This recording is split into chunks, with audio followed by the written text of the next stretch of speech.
She had scrubbed floors in worse places than this, but she had never scrubbed floors for a man who was lying to his own future wife. The letter arrived that Tuesday morning, and Wyatt Ashford read it 3 times before his hands stopped shaking. Arriving Friday. Cannot wait to begin our life together. Evelyn. He set the paper down on his mahogany desk, looked up at the grand dining room of the largest ranch house in Silver Creek, Montana, and felt the specific gut-twisting panic of a man who had built an empire and somehow forgotten to build a home inside it. There were cobwebs in the chandelier. The kitchen smelled of old grease and something dead near the back wall.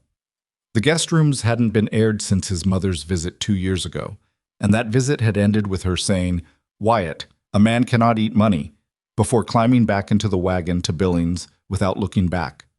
He was one of the wealthiest cattle barons in the Montana Territory.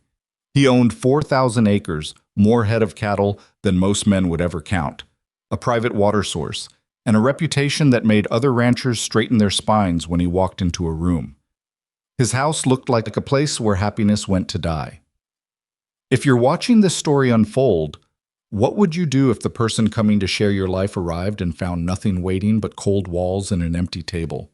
Would you tell the truth, or would you do what Wyatt Ashford did? Before you find out, if you haven't already, please subscribe to this channel and follow this story all the way to the end. You will not want to miss what comes next. Hit that like button and drop a comment telling me what city or country you're watching from. I want to see exactly how far this story has traveled. Now, back to Wyatt Ashford and the woman he was about to hire to save him from himself. Wyatt didn't sleep Tuesday night. He walked his house the way a general walks a battlefield the morning after a loss. Slowly, without expression, cataloging every failure. The dining table had a crack running along one end that someone had filled with candle wax and forgotten. 2 of the kitchen chairs were missing rungs. The curtains in the front parlor were so thick with dust that when he pulled one back, the afternoon light hit the room like an accusation. He stood in the middle of the parlor for a long moment. Then he put his hat on and rode to town. Silver Creek in 1876 was the kind of settlement that had just barely decided to become a real town. There was a general store, a livery, a 2-room schoolhouse, a saloon that also served as the post office on Wednesdays, and a bulletin board outside Harlan Briggs's feed store where people nailed notices when they needed work done or had work to offer. Wyatt read this board without stopping his horse, squinting from the saddle. There were 3 notices, one for a missing mule, one advertising a tooth-pulling service from a man traveling through from Helena, and one written in a hand so clean and even it looked almost printed, that read, "Experienced cook and housekeeper. Honest work only. References available. Ask for R. Ellis at the Mackenzie boarding house." He didn't ask himself whether it was a man or a woman. He didn't particularly care. He rode to the boarding house, tied his horse, knocked, and waited. The woman who answered the door was not what he expected, though he wasn't sure afterward what he had expected. She was somewhere in her early 30s, with the kind of face that didn't waste much on decoration. Not plain exactly, but purposeful. Dark hair pulled back, an apron she hadn't bothered to remove. She looked at him the way women on the frontier learned to look at wealthy men who showed up unannounced, carefully, without warmth, taking inventory. "You Wyatt Ashford?" she said. He blinked. "I am." "You're R. Ellis?" "Rowan Ellis," she said. "What do you need?" He told her. He was more honest than he intended to be, probably because she was already looking at him like she'd see through whatever story he tried to construct. He told her his fiancée was arriving Friday, his house was in a condition he wasn't proud of, and he needed someone who could cook, clean, organize, and do it quickly. Rowan Ellis leaned against the doorframe and looked at him for a moment. "Friday," she said. "Yes." "Today is Tuesday." "I'm aware." She didn't say anything for a moment. Then, "What are you paying?" He named a figure. It was generous, more than generous. She didn't react to the number the way most people did. She just nodded once, as if it confirmed something she already suspected about him. "I'll be there by 6 tomorrow morning," she said. "Don't touch anything in the kitchen tonight. You'll only make it worse." He opened his mouth, closed it. "All right," he said. She closed the door. Wyatt rode home with the odd sensation that something had just shifted, though he couldn't say what or why. She arrived at 5:45. He was already up. He'd been up since 4, standing on the porch with a cup of coffee that had gone cold, watching the dark over the eastern pastures turn gray and then pink. He heard the wagon before he saw it, a small flatbed with a canvas-covered load in the back, and Rowan Ellis on the seat, holding the reins like she'd been doing it since she could reach them. She climbed down without waiting for help, and stood looking at the front of the house with the same expression she'd had in the boarding house doorway. "How bad is the kitchen?" she said. "I'll show you." She followed him in and stood in the kitchen doorway for a count of 5 seconds without speaking. "Right," she said. She went back out to the wagon and began unloading things. A cast-iron skillet so well seasoned it was nearly black, a bundle of dried herbs tied with string, jars of things he couldn't identify, a worn leather satchel that turned out to contain cleaning supplies she apparently preferred to whatever he might have had. She did not ask him to help, and she did not make conversation. She tied her hair back tighter, put on a different apron that she produced from the wagon, and went to work.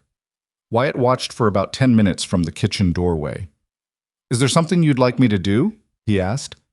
"Go count cattle," she said without turning around. "Or sign something. Whatever it is you do." He went and found his foreman, Cleet Burrows, out by the barn. Cleet was a lean, weathered man of 50 who had worked the Ashford Ranch for 11 years and had the unsettling habit of being right about things. "Who's the woman in the kitchen?" Cleet said. "I hired her." "To do what?" Wyatt looked at the barn rather than at Cleet. "Help get the house ready." Cleet was quiet for a moment. "For Miss Pierce?" "Yes." "So you're fixing the house up for a woman you're about to marry," Cleet said, "because you didn't think to do it before now." "I've been busy." Wyatt looked at him. Cleet looked at the barn. They had worked together long enough that neither of them needed to say the rest of it. "She knows what she's doing," Wyatt said finally. "The Ellis woman." "I can see that from here," Cleet said.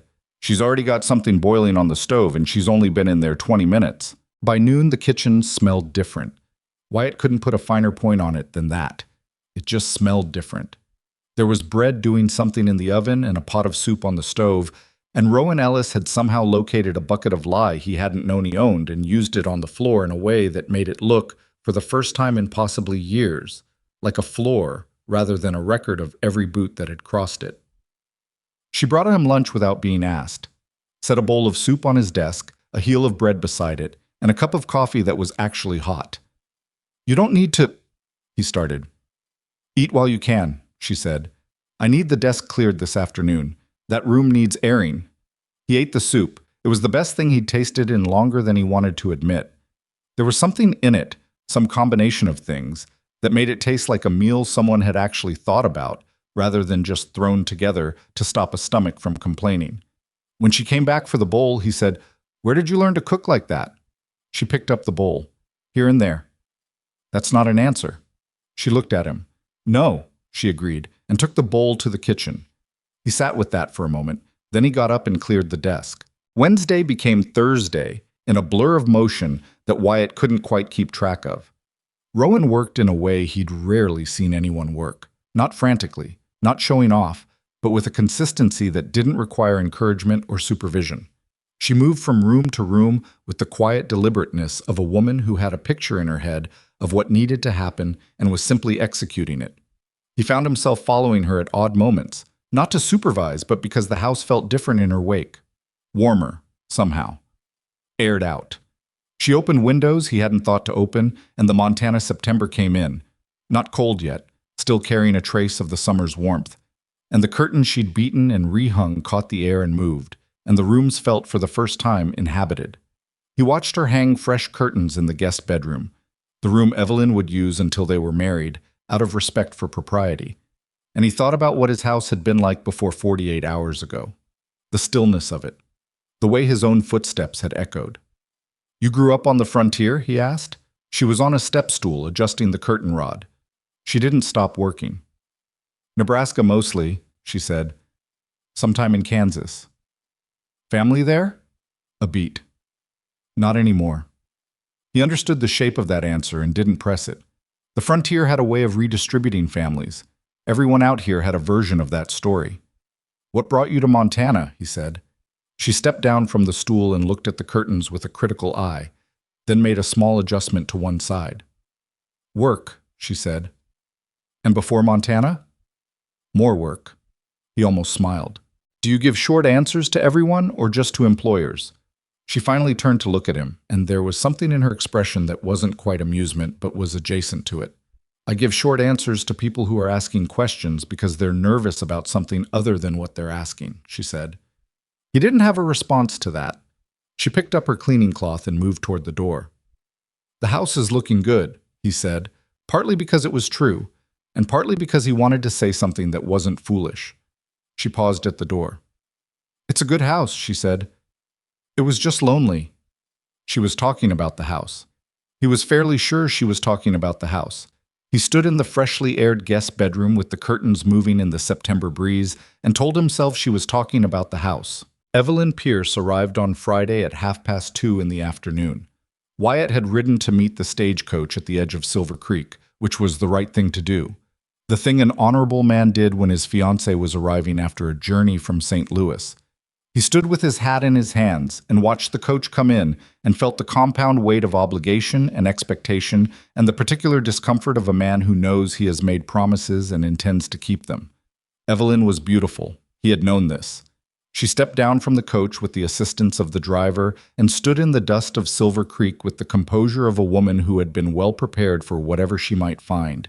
And she smiled at him, genuinely, warmly, and said, "Wyatt, you look well." "Evelyn." He took her hand. "You've had a long journey." "Remarkably long," she said, with a lightness that he admired. "But I'm here." She was everything he'd told himself he wanted when he'd written to her family 2 years ago, when the loneliness of the grand ranch house had become something he couldn't simply outwork. She was educated, gracious, practical about frontier life in the theoretical way of someone who had read widely about it. She was 28 years old and had waited 2 years for this with a patience that said something about her character. He helped her into the waiting wagon and drove her to the ranch. She didn't speak much on the drive. She looked at the land, the vast stretch of Montana grassland, the mountains showing their first permanent snow at the peaks, the sky that went on in a way that apparently required a moment of adjustment, and she was quiet with a thoughtfulness he respected. When the ranch house came into view, she said, "Oh, Wyatt, it's grand." "It's home," he said, then caught himself on that word, because it felt newly true in a way it hadn't. 3 days ago. Rowan had the door open before they reached it. She stood on the porch with the composed attentiveness of a good professional, not servile, not informal, somewhere exactly in the right place between. She had cleaned herself up from the work of the morning, and there was something about her standing at the door of the house she had spent 3 days bringing to life that struck Wyatt in a way he didn't examine carefully. Evelyn stepped down from the wagon and looked at Rowan with a smile that was polite and slightly assessing in the way that intelligent women's first looks often are. "Miss Pierce," Rowan said, "welcome. I've prepared the guest rooms and there's tea ready whenever you'd like." "That's very kind," Evelyn said. "You must be Mrs. Ellis." "Miss," Rowan said, "but just Rowan is fine." Evelyn glanced at Wyatt with an expression he couldn't quite interpret and then followed Rowan inside. The house stopped her in the doorway. Not literally. She kept walking, but Wyatt saw the moment it hit her. The smell of beeswax and herbs, and the faint trace of whatever Rowan had been cooking since morning. The way the light came through the cleaned windows and caught the dust motes that were still settling after 3 days of effort. The dining table polished to a depth that made it look like something treasured rather than merely owned. Evelyn stood in the front hallway and looked around with a stillness that told him she was genuinely moved, and something in his chest went complicated. "This is beautiful," she said. She turned to Rowan. "How long have you worked here?" 3 days, Rowan said. Evelyn looked at her for a moment, then at Wyatt. 3 days, she repeated. "Miss Ellis is very capable," Wyatt said. There was a pause that stretched just a beat longer than it should have. Then Evelyn smiled, and it was a real smile, not a polite one, and said, "I can see that." Dinner that night was the most he'd eaten at his own table in years. Rowan made a roasted chicken with vegetables from the kitchen garden she had apparently discovered and pruned in approximately 40 minutes on Wednesday afternoon, and a pie from fruit she'd had delivered from the general store, and the kind of simple, solid meal that made a table feel like a place rather than just furniture. Evelyn ate with the genuine appreciation of someone who had been surviving stagecoaches and roadside inn cooking for 10 days. She asked Rowan, who served and then retired to the kitchen in the way of professionals, a series of questions when the woman came to clear plates: where she'd learned to cook, what her plans were, whether she'd been in Silver Creek long. Rowan answered the same way she answered everything, briefly, without evasion, but without excess. She'd learned to cook from necessity. Her plans were her own. She'd been passing through. Passing through, Evelyn said, with the pleasant curiosity of a woman who found people interesting. Where are you headed? California, Rowan said. Wyatt's fork paused on its way to his plate. He made it continue. California, Evelyn said. What's in California?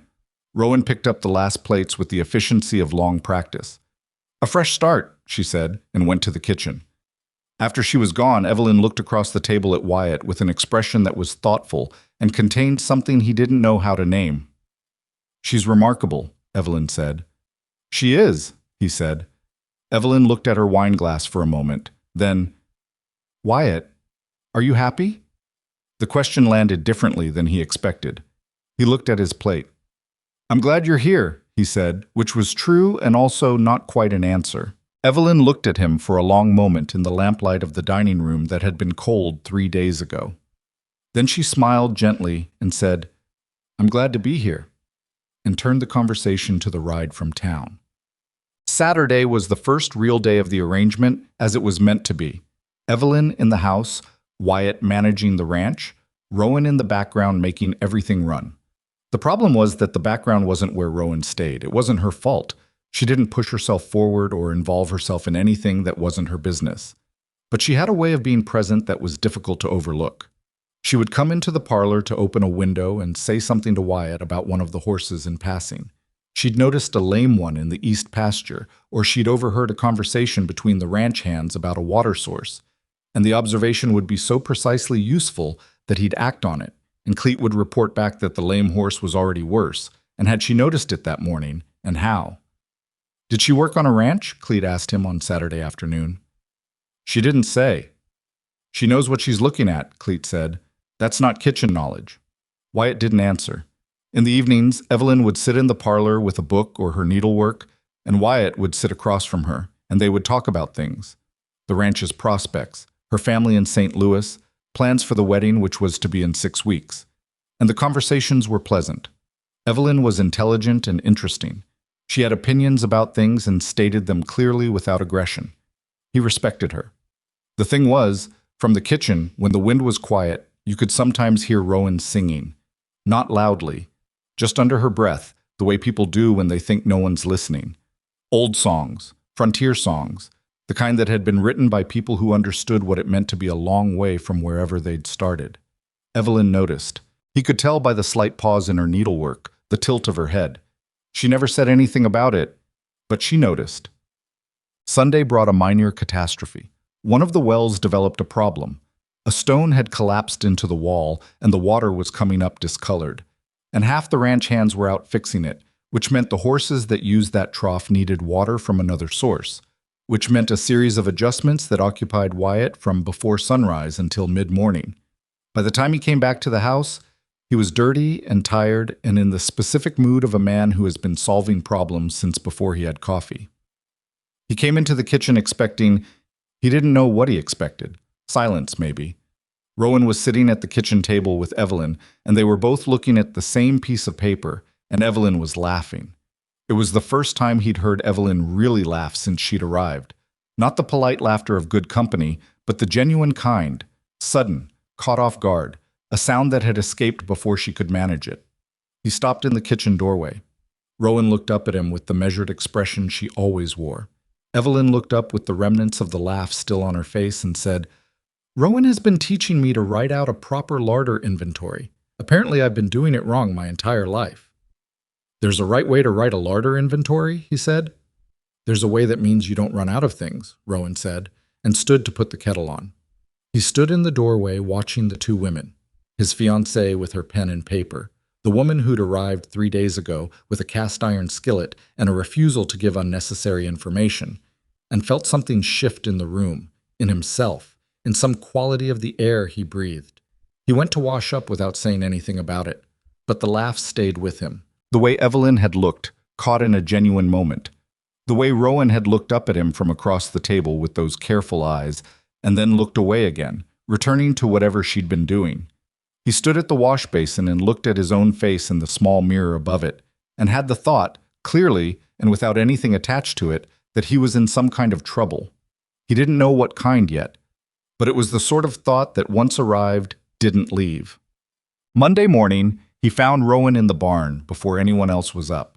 He had come out to check on the horse Cleet had mentioned, the lame one from the east pasture, brought in overnight, and found her already there, crouched beside the animal's front left leg, running her hand along the fetlock with the practiced attention of someone who had done this before. "You knew about this horse," he said. She didn't look up. "I saw it yesterday." "Cleet says it's the tendon." "Cleet's right," she said. She stood, brushing the straw from her skirt, and looked at him with the early morning Montana light coming in sideways through the barn slats. Her face was unguarded in the way of people who haven't yet put their public face on for the day. "You should rest at 2 weeks minimum, 3 if you want to be sure. You know horses." "I know working animals," she said. "You learn what you use." He looked at her for a moment. The question he wanted to ask was not the question he should ask. He knew this the way you know certain roads you shouldn't take. Not because the road looks wrong, but because you can see where it goes. "Where did you work before this?" he said. The safer question. She picked up the small bucket she'd brought out, water and something else, some kind of treatment, and turned toward the barn door. "A few places," she said, "none of them mine." She paused at the door without turning around. "The horse will be fine," she said. "Rest it, and it will be fine." She walked back to the house. He stood in the barn with the horse and the early morning light, and the smell of hay and leather, and the specific discomfort of a man who has just understood something he would very much prefer not to have understood. And he stayed there for a while before he followed. By Tuesday, the house was fully alive in a way it had never been in the 10 years Wyatt had owned it. Not the furniture or the cleaned floors or the curtains. Those were real, but they were surfaces. What was alive was something harder to name. There were meals that meant something. There was sound, conversation, the small sounds of a working kitchen, the way Evelyn had begun humming something in the mornings when she read, as if the house had given her permission to make noise in it. There was the smell of things being cooked for the right reasons. Wyatt sat on the porch after supper on Tuesday evening and listened to the sounds from inside and tried to remember what the house had sounded like a week ago. Nothing. It had sounded like nothing. His own footsteps and the settling of wood and occasionally the wind. Cleet came around the corner of the house and stopped when he saw him. "Just checking the latch on the south pasture gate," Cleet said. He leaned against the porch post and looked out at the darkening eastern mountains. "Place is different. 3 days of cleaning will do that." Cleet was quiet for a moment. "It's not the cleaning." Wyatt looked at him. "I've been working this ranch 11 years, Cleet said. He didn't look at Wyatt. "This house has been a fine house, good structure, good materials, but it's always felt like a place where you stored the man who owned it, between times when he was out working." He paused. "Now it feels like somewhere somebody lives." Wyatt didn't answer. From inside, through the open window, he could hear Evelyn saying something, and then a short pause, and then Rowan's voice, low and steady, saying something back. "Miss Pierce is a fine woman," Cleet said. "Good quality." "Yes," Wyatt said. Another pause. Cleet pushed off the post and settled his hat. "Good night, Wyatt," he said, and walked off toward the bunkhouse. Wyatt sat on the porch for a long time after that, listening to the sounds his house was making, learning what it sounded like when it was alive. He had spent 10 years building something out here, land and cattle and reputation and the machinery of a successful enterprise. He had done it well. He had measured his life against other men's measures and found himself winning. He sat on the porch of his grand ranch house in the September evening and understood, with the clarity that comes at the end of a long confusion, that he had built everything a man was supposed to build and had somehow, in all of it, forgotten to account for this. The particular weight and warmth of a house that sounded like somewhere somebody lived. He didn't know what to do with the understanding, so he sat with it, the way you sit with things too large to immediately act on, until the lamps inside began to go out one by one, and the house grew quiet, and Montana spread out around him enormous and dark and indifferent, and he finally went inside to his own cold half of his grand and lonely mansion. He went inside, but he didn't sleep. That was the honest truth of it. Wyatt Ashford, who had slept through cattle drives and blizzards and the particular silence that follows a bad season, lay in his own bed in his own grand house and stared at the ceiling and listened to nothing, and the nothing felt louder than it used to. He got up at 4:30 and went to the kitchen to make coffee, which was what he always did when sleep wouldn't come, and found that Rowan had already been there. The stove was warm. The coffee was made, not fresh but made, still hot enough, kept low on the back of the stove the way someone does when they know another person will be up before the sun and will want something waiting. He stood at the stove with the coffee cup in his hands and looked at that small evidence of consideration and felt it somewhere in his chest in a way he didn't have good language for.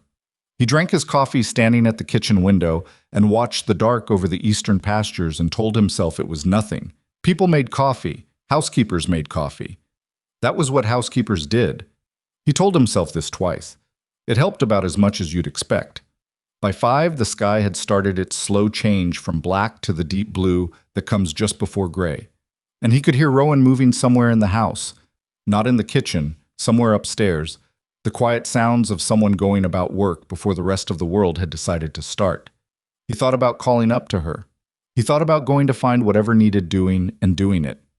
He refilled his coffee and went out to the porch instead. Wednesday arrived the way Wednesdays do on a working ranch, with a list of things that needed handling before you'd had a chance to think about whether you wanted to handle them.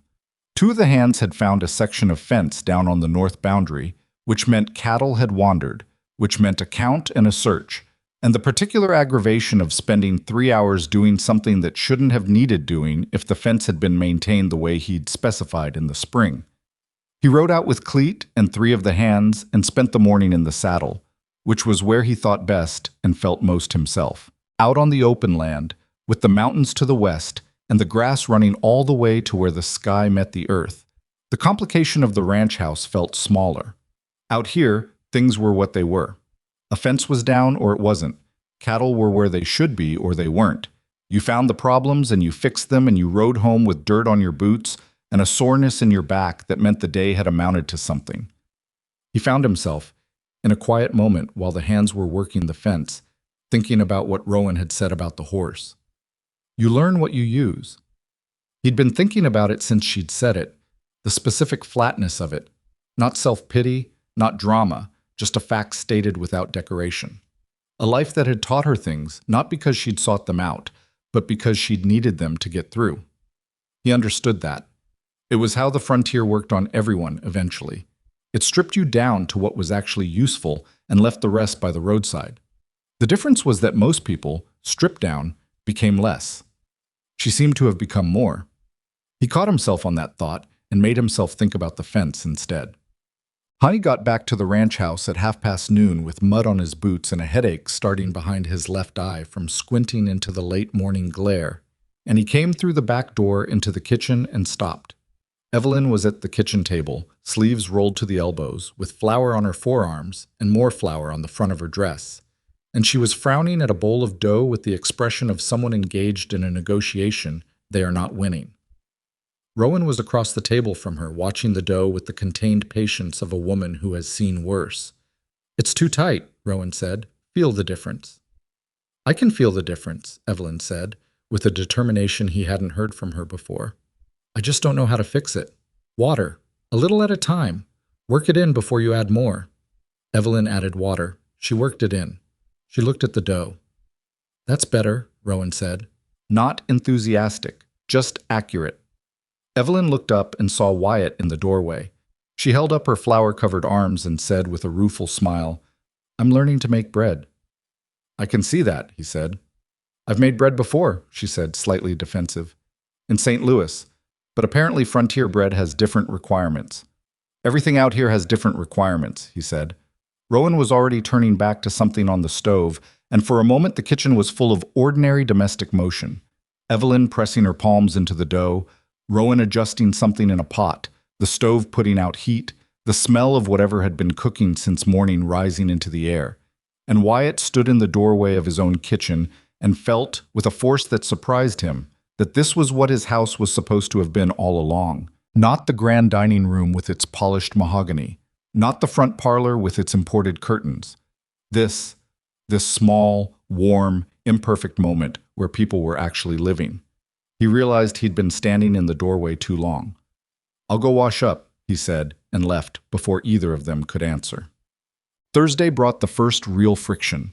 It wasn't dramatic. It didn't arrive with raised voices or slammed doors. It came in the quiet, particular way that real frictions do. In a pause, in a look, in the space between what was said and what wasn't. Evelyn had been in the house 4 days. She had been, in every measurable sense, exactly what she appeared to be: gracious, patient, adaptable in ways that surprised him. She hadn't complained about the isolation. She hadn't made demands about the wedding timeline. She had let Rowan run the household without interference, and had inserted herself carefully, learning rather than managing, which spoke well of her. But Thursday evening, after supper, when Rowan had gone to the kitchen to clean up, Evelyn sat across from Wyatt in the parlor with her needlework in her lap and didn't pick it up. "Tell me something," she said. He looked up from the ledger he'd been half reading. "How long has she been planning to leave for California?" Evelyn said. He set the ledger down. "She mentioned it at dinner her first night here." Evelyn nodded, looking at the needlework rather than him. "And when she leaves, what's the plan? Do you hire someone else?" "I imagine so," he said. Evelyn was quiet for a moment. Then, "She doesn't seem like someone who plans to stay anywhere long." "No," he said. "She doesn't." "Does that bother you?" The question sat between them. He kept his face arranged in the way of a man who is thinking carefully, rather than avoiding. "The house has been well managed," he said. "When she goes, we'll need someone capable." Evelyn looked at him, not with accusation, something more careful than that. "That's not what I asked," she said gently. He looked at the ledger. "Evelyn, I'm not making a scene," she said quickly, and she wasn't. Her voice was level, her hands still in her lap. "I'm asking because I think honesty is better than the other option, and I'd rather know where I am." The fire crackled. From the kitchen, the sound of water and the clink of dishes. "She's a good housekeeper," he said. It was the truest thing he could say that wasn't the truest thing. Evelyn looked at him for another moment. Then she picked up her needlework and began stitching with the precise, controlled movements of a woman who has decided to let something go for now. Not because it doesn't matter, but because she is smart enough to know that some conversations need more time before they're ready. "Yes," she said. "She is." Friday came and went in the business of the ranch, and Saturday brought the first social occasion of Evelyn's visit, a gathering at the home of Harlan Briggs and his wife Marta, who hosted what passed for society in Silver Creek, a supper for a dozen or so of the area's prominent ranching families, an event that happened roughly monthly and served as the territory's version of catching up. Wyatt had not intended to bring Rowan. That had not been in any plan, but Marta Briggs had included her in the invitation, specifically having heard from somewhere in the way information travels in small communities that Ashford had hired a remarkable cook. And Marta had decided, in the way that Marta Briggs decided things, that Rowan Ellis would join them and perhaps provide some insight on a pie recipe Marta had been attempting for 3 seasons without success. Rowan had looked at Wyatt when he told her, with an expression that said she had several opinions and was choosing not to share them. "You don't have to go," he said. "Mrs. Briggs personally invited me," Rowan said. "That's not the kind of thing you decline." "Not if you want to work in this county," he agreed. She looked at him. "I don't, particularly, but I'll go." They rode to the Briggs place in the early Saturday evening, Wyatt and Evelyn in the wagon seat, Rowan in the back with the pie she had agreed to bring because the pie was going to be better than whatever demonstration Marta had planned, and everyone in the wagon knew it. The evening was cool and clear, and the sky over the mountains was that particular Montana blue that looks painted. Evelyn said, somewhere along the road, "It's beautiful out here." "It is," he said. "Lonely, though." "It is that too," he said. Evelyn was quiet for a moment, watching the mountains. "I don't mind lonely," she said. "I've been lonely in St. Louis. At least here the landscape gives you a reason." From the back of the wagon, no sound. But Wyatt was aware of Rowan's presence the way you're aware of a fire in a room. Not looking at it, but knowing exactly where it is. The Briggs supper was exactly what these things always were, and also slightly different, because Rowan Ellis walked into Marta Briggs's parlor and within 40 minutes had quietly become the most interesting person in the room without appearing to try. It wasn't her looks, though she was put together well enough for the occasion. It wasn't anything she said. She said remarkably little in the way she always did. It was something else, something in the quality of her attention. She listened to people in a way that made them feel heard. And when she did speak, it was specific and direct and usually about something practical that turned out to have a dimension no one else had noticed. Old Douglas Haverford, who ran 3,000 head up near the northern foothills and had been complaining about a water rights dispute for 2 years, said something at dinner about the creek diversion his neighbor kept attempting, and Rowan said quietly and without preamble, "You documented the original agreement?" Douglas looked at her.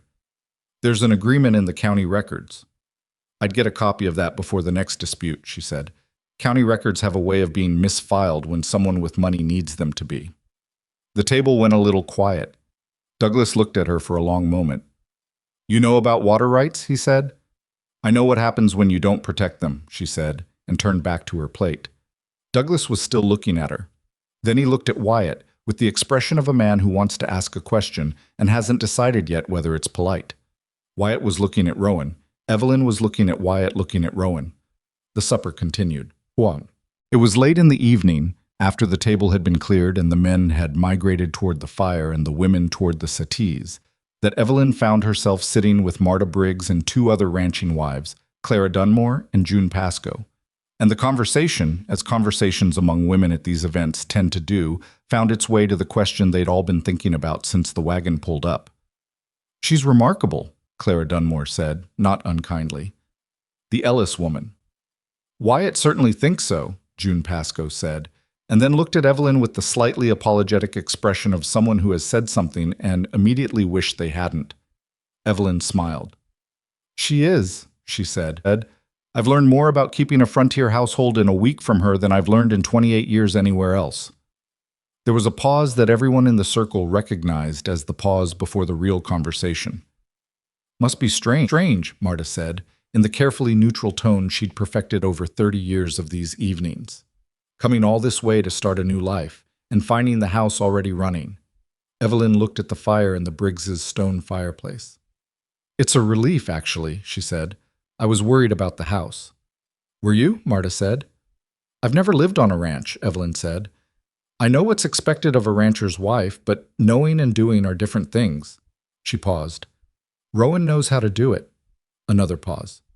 "And Wyatt?" Clara said carefully. Evelyn turned to look at her with a directness that made Clara sit slightly straighter. "Wyatt is a good man," Evelyn said. "He's honest about the things that matter. Sometimes that's the most you can ask for." No one said anything for a moment. Then Marta said, "More tea?" And the conversation moved on, and Evelyn watched the fire and thought the things she was already thinking, and filed them under the category of things that needed more time before she could know what they meant. They rode home after 10 under a sky exploding with stars, and Evelyn fell asleep against Wyatt's shoulder somewhere along the road, which was the first natural, unguarded thing she'd done since arriving, and he drove with her weight there and her breathing slow and even, and tried to be the man who had written to her family 2 years ago, the man who had meant every word of every letter. From the back of the wagon, silence. He knew Rowan was awake. He didn't know how he knew. He just did, the way you know certain things you can't explain. He drove the rest of the way in the dark without speaking, and when they got home he helped Evelyn inside and up to her room, and came back out to the wagon to find that Rowan had already unloaded the pie dish and was heading for the house. "Good evening," he said, because he had to say something. She stopped at the porch steps. "The Haverford thing," he said, "about the water rights. You know about land law?" She turned to look at him. The starlight was enough to see her face. Not well, but enough. "A little," she said. "More than a little." She stood on the bottom step. "My father had a dispute," she said. "A long time ago. He lost it." A pause. "He shouldn't have." He looked at her. "What happened?" She held the pie dish against her front with both hands. "He didn't have the right paperwork," she said, "and the man on the other side did. or had someone who could make it look that way. She shifted the pie dish. That's usually how those things go, he said, before he decided to say it. Is that why you're going to California? She looked at him for a count of 3 seconds. That's a personal question, she said. Yes, he said. It is. She considered him with those careful, taking stock eyes. There's nothing left in Nebraska, she said finally. California is somewhere else. She moved up the steps. That's usually enough reason. She went inside. The door closed. He stood in the yard under the enormous Montana sky and felt the night around him and something pulling at his chest that he was running out of ways to pretend was nothing. Sunday was supposed to be a quiet day. It was not. One of the ranch hands, a young man named Derry, 19 years old and impulsive in the way of 19-year-olds, had gotten into some kind of altercation at the saloon on Saturday night and come back to the bunkhouse with a cut above his eye and something wrong with his left hand that he was holding at an angle that Wyatt didn't like when he saw it Sunday morning. Cleet brought Derry to the house. There was a doctor in Silver Creek, but he was 20 minutes away and the boy's hand was worrying Wyatt more by the minute. Rowan came through the kitchen and took one look at Derry's hand and said, "Sit him at the table." Wyatt looked at her. "You know about—" "I know it needs to be looked at before it swells further," she said. "Sit him down." She washed her hands and got the kit she apparently carried, small, leather, worn, and examined Derry's hand with a clinical attention that made the boy go quiet and still despite himself. She asked him flat questions. He answered them. She pressed 2 specific places on his hand and watched his face when she did. "Nothing broken," she said. "You'll be sore a week. Keep it elevated today." Derry exhaled. "How do you know?" "Because I've seen broken, and this isn't it," she said, winding a clean cloth around the hand to support it. "You're lucky." "Yes, ma'am," Derry said, with the chastened tone of someone who has been handled by an expert. After Cleet took him back to the bunkhouse, Wyatt stood in the kitchen and looked at Rowan putting her kit away and said, "Where did you learn field medicine?" She didn't look up. "Kansas," she said.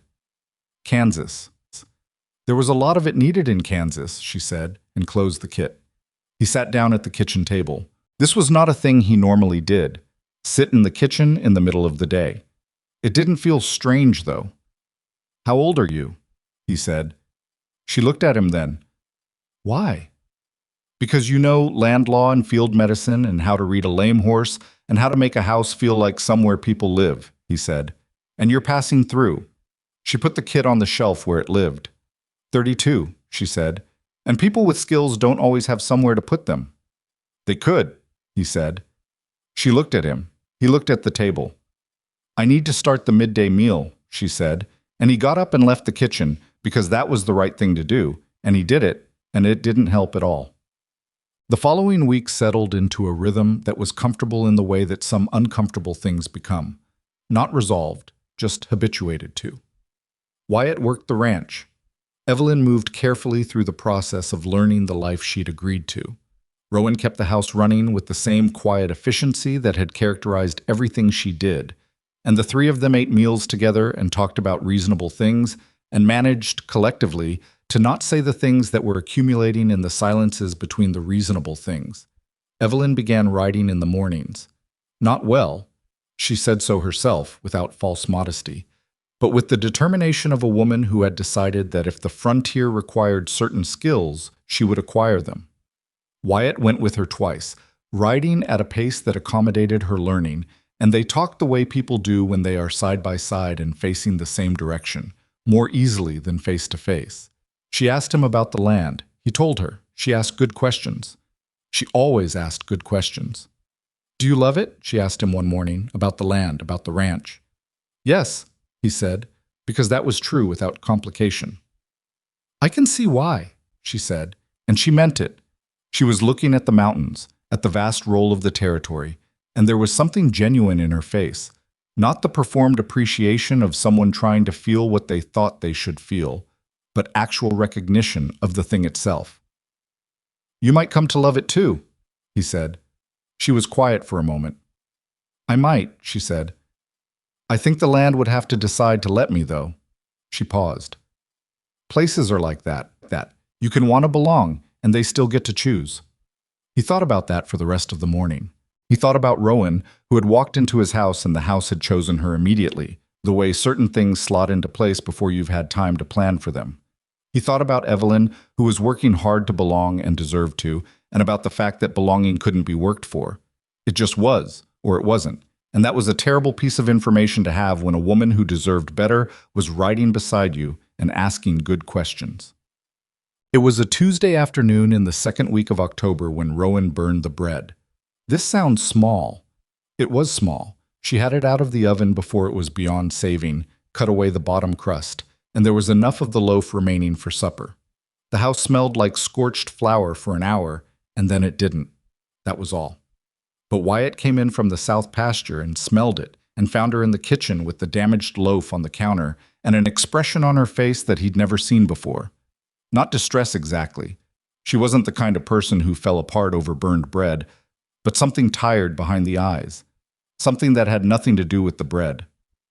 "It's fine," she said before he could speak. "I got distracted." He looked at her. "What's wrong?" "Nothing's wrong." "Rowan."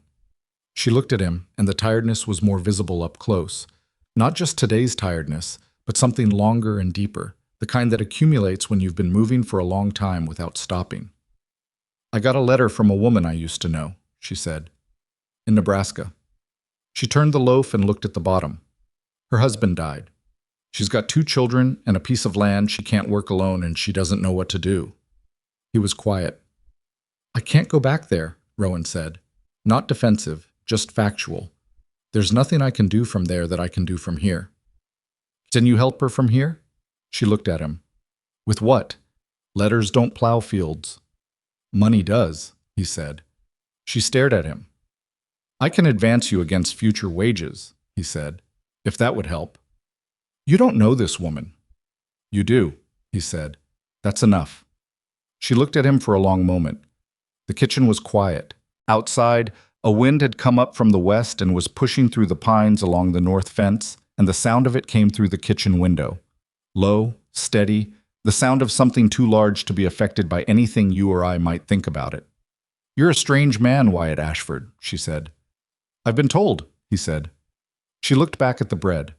Something in her face had eased slightly. Not solved, but eased. "I'll think about it," she said. "Don't think too long," he said. She's got 2 children."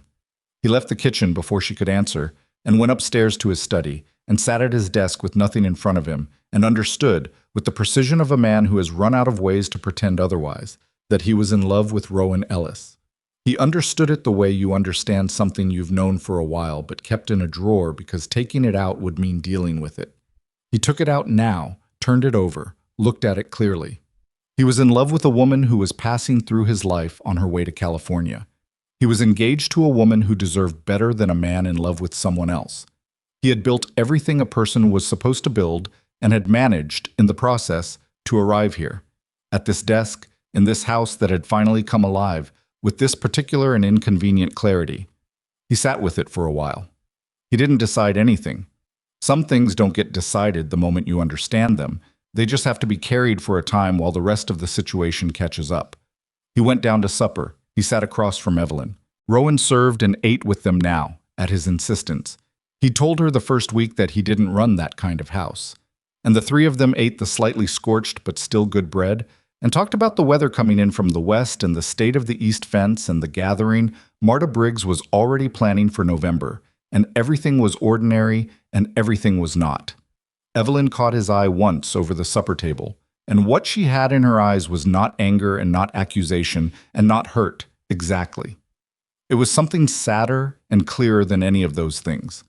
Something that said, quietly and without drama, "I know where we are." He held her look for a moment. Then he looked down at his plate. The wind outside had gotten stronger. It pushed against the house, and the house held, the way good houses do, and inside the lamps burned steady, and the bread was mostly fine, and Rowan Ellis refilled the water pitcher without being asked.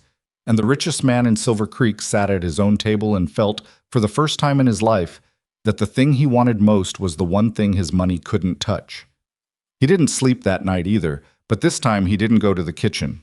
He lay in his bed and listened to the wind work itself against the house, and thought about the 2 women sleeping in rooms down the hall. one who had come all this way to begin a life with him, and one who was counting the days until she could leave. And he tried to find, somewhere in the architecture of his own convictions, a clear answer to what an honorable man did next. He didn't find one. He found several answers, none of them clean, all of them costing something. By morning, the wind had died and a hard frost had come in behind it, the first real frost of the season, and the ranch woke to a world gone white at the edges. The grass, the fence rails, the roof of the barn, all rimmed with the particular silver that meant winter was no longer a distant intention, but an approaching fact. Wyatt stood on the porch with his coffee and watched his breath, and thought that the territory had a way of making certain things clear by making everything else cold and still. He had 3 weeks until the wedding date they'd agreed on. 3 weeks was not a long time, it was long enough. He went to find Cleet before breakfast and told him about the frost and the need to move the younger cattle to the south pasture where the windbreak was better. And Cleet listened and said yes, and then, because Cleet was Cleet, said nothing else but looked at him for a moment with the eyes of a man who has been watching another man avoid something and has decided not to press it, yet. The days that followed had a quality Wyatt couldn't name precisely. Not tense, not peaceful, something between the two. Like the air before a storm, when the sky is still clear. But something in the pressure has changed, and every animal on the property knows it before any person does. Evelyn continued her morning rides. She was getting better, her seat more secure, her hands lighter on the reins, and she had stopped apologizing for her mistakes, which was its own kind of progress. On Thursday, she rode out alone for the first time, just to the east fence and back, and came home with color in her face and a satisfaction about her that was good to see. "I did it," she said when she came into the kitchen. Rowan was at the stove. She looked at Evelyn and said, "I saw you from the window. Your left heel was dropping." Evelyn laughed, that genuine laugh, the one that got away from her. "Good morning to you too, Rowan." "Your left heel was dropping," Rowan said again, but there was something in her voice that was almost warm. "Fix it before it becomes a habit." "Yes, ma'am," Evelyn said, and poured herself coffee, and sat at the kitchen table with the ease of someone who had stopped being a guest in the house and started being something harder to categorize. Wyatt watched from the doorway. He was getting a lot of information from doorways lately, standing at the edges of rooms, watching the life his house contained, trying to understand his own position in it. He went to his study and spent the morning on the account ledgers, which required his attention and did not require him to feel anything, which was a relief. The town gathering was Marta Briggs's doing, as most social events in Silver Creek were. She had organized it with the particular efficiency of a woman who understood that frontier communities needed occasions, that people spread across thousands of acres of territory needed reasons to come together and remember they weren't alone, and that if nobody organized these occasions, they simply didn't happen. It was on a Saturday, the 3rd week of October. Not a supper this time, but a daytime affair. Tables set up in the yard behind the Briggs house, food contributed by families from across the territory, music from 2 fiddle players who drove up from the mining camp south of town. It was the kind of event that happened maybe twice a year, and people came from distances that would have seemed unreasonable anywhere else. Wyatt had not intended it to become a significant day. That is the nature of significant days. They don't announce themselves. They arrived in the wagon at mid-morning, the 3 of them, Rowan with a covered pie and a pot of something she'd been working on since the previous afternoon. The Briggs yard was already filling when they got there, wagons lined up along the fence, children running between them, the fiddle players still tuning but already drawing a small crowd. Evelyn stepped down from the wagon and stood for a moment taking it in. The noise, the people, the particular looseness of a frontier community when it has given itself permission to stop working for a day. And something in her face opened. This was the version of frontier life she could love, Wyatt thought, the human part of it, the part that reminded you that the isolation was not the whole story. She took his arm and they walked toward the gathering, and Rowan came behind them with the pie and found a place at the food tables and slid into the background the way she always managed to, and for a while the day was simply what it appeared to be. A community gathering on a cold, bright October Saturday, pleasant and loud and smelling of wood smoke and food. It was around midday when things began to shift. Wyatt had been pulled into a conversation near the fence with Douglas Haverford and 2 other ranchers about water rights and the county commissioner's position on the Eastern Creek system. the kind of conversation that was actually about money and power dressed up as resource management. And Evelyn had drifted toward the group of women near the food tables, and somewhere in the movement of the gathering, the two of them had ended up on opposite sides of the yard. He became aware of Evelyn's location the way you become aware of something you're not looking at directly, peripherally, through some attentiveness that operates below the level of decision. She was talking with Marta Briggs and Clara Dunmore. She was smiling at something one of them had said. She looked well. She looked like someone who was doing the work of belonging and largely succeeding.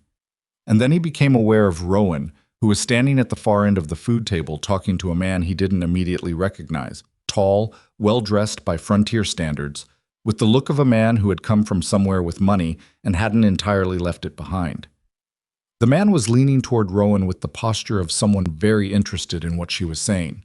Rowan was listening more than talking, which was usual, but she wasn't deflecting the way she normally deflected attention. Something in Wyatt's chest went tight in a way he didn't approve of. He excused himself from the conversation at the fence and moved toward the food table, and then stopped himself because what exactly was he doing, and why, and to what end? He stood in the middle of the Briggs yard with the fiddle music going and the smell of food and wood smoke around him, and had a short, pointed internal conversation about who he was and what he was entitled to. He was not entitled to anything. He was an engaged man. Whatever he had understood about himself. Tuesday evening at his desk was his problem to manage, not his prerogative to act on. He turned and went back toward the fence and the conversation about water rights. He did not look at the food table again for 20 minutes. When he did, the well-dressed man was gone, and Rowan was talking to Marta Briggs's youngest daughter, a girl of about 12 who was apparently being instructed in something related to the pie, and the tightness in his chest eased in a way that he recognized as ridiculous, and felt anyway. It was Evelyn who found him standing at the fence alone in the early afternoon, after the food had been eaten, and the fiddle players had started up again, and people had rearranged themselves in the loose configurations of a gathering that has moved past eating into simply being. She stood beside him and looked out at the mountains, the same direction he was looking. "Who was that man?" he said, before he meant to. Evelyn glanced at him. "Which man?" "The one talking to Rowan earlier, near the food table." A pause. "His name is Gerald Holt," she said. "He's passing through. He mentioned it to Marta. Something about land in the valley." Another pause. "He seemed interested in Rowan." "He did," Wyatt said. Evelyn looked at him steadily. He made himself look back at her. "Wyatt," she said. "Evelyn—" "Let me say it," she said quietly, not sharp, not emotional, just direct, the way she'd been when she asked him about Rowan the week before. "I've been watching for 2 weeks. I've been watching you watch her, and I've been watching myself watch you watch her, which is its own kind of education." He didn't say anything. The fiddle had started up something fast, and the children were chasing each other around the tables, and the whole scene in front of them was bright and ordinary and contained nothing of what was actually happening at the fence. "I'm not angry," Evelyn said. "I want you to understand that. I'm not performing something. I'm genuinely not angry." She paused. "I'm sad, maybe. But sad is honest." "Evelyn." His voice came out lower than he intended. "I made a promise to you." "You did," she said. "And you meant it when you made it." "I believe that." She turned to look at the gathering rather than at him. The problem with promises is that you have to keep making them, every day. The initial making of it is just the beginning. He looked at the mountains. Montana in October, the first permanent snow on the peaks, the sky the color of cold water. "What are you saying?" he said. "I'm saying," Evelyn said carefully, "that I came out here because I wanted a life that meant something, a real partnership, not just the arrangement of one." She folded her hands in front of her. "And I'm saying that a partnership built on someone's sense of duty rather than their actual heart is a lonelier arrangement than no arrangement at all. I have a sense of duty because I'm a man of my word." "I know," she said. "That's one of the things I respected about you in your letters." She paused. "But there's a difference between a man who keeps his word because he's honorable and a man who keeps his word because it's easier than facing what's actually true." He turned to look at her then.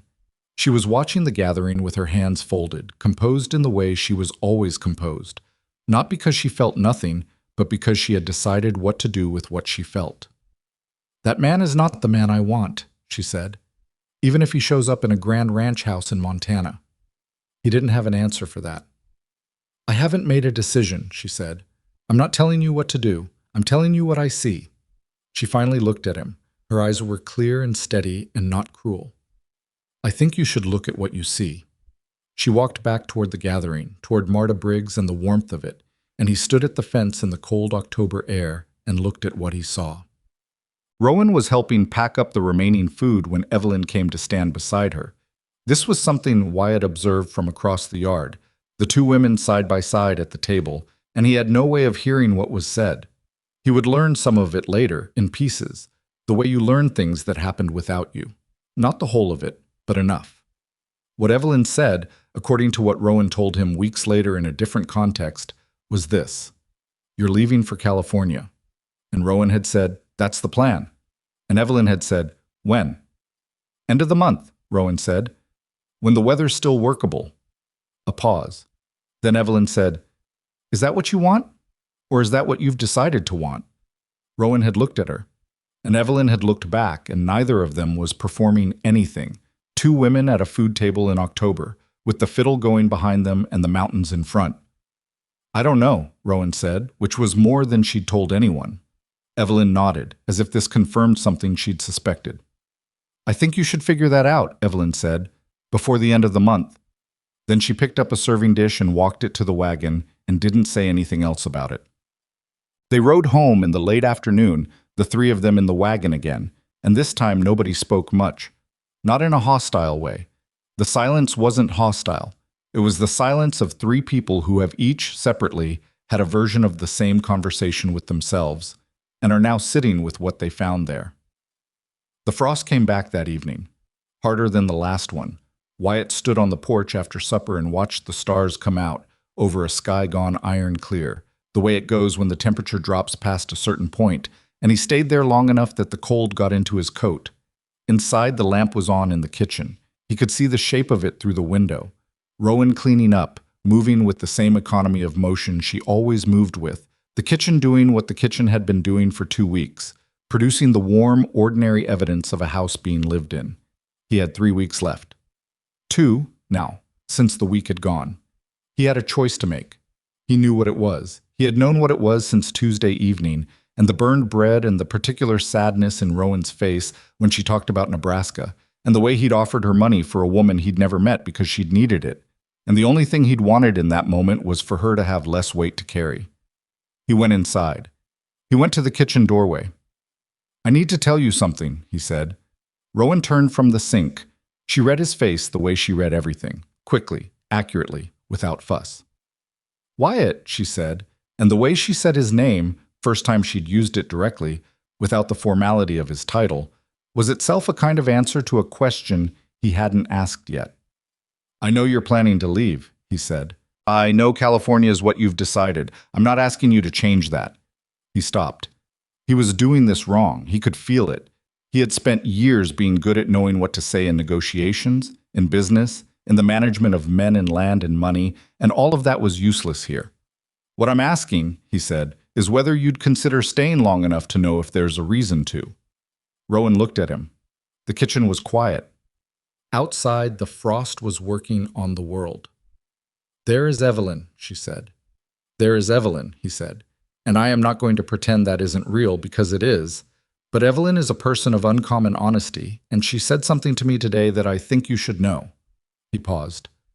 "She said a partnership built on duty rather than genuine feeling is lonelier than no partnership at all." Rowan was very still. "She's not wrong," Rowan said quietly. "No," he said. "She isn't." A long moment. The lamp on the kitchen shelf threw a warm, unsteady light across the space between them. "I can't make a promise," Rowan said. "I don't make promises I don't know I can keep." "I know," he said. "I'm not asking for one." "Then what are you asking?" "Time," he said. "Just time." She looked at him for a count that felt long and was probably short. "I'll think about it," she said. It was the same thing she'd said about the money for her friend in Nebraska. He had learned that when Rowan Ellis said she'd think about it, she actually did. She didn't use it as a way to close a conversation without committing. She used it as a statement of genuine intention. He had learned to trust it.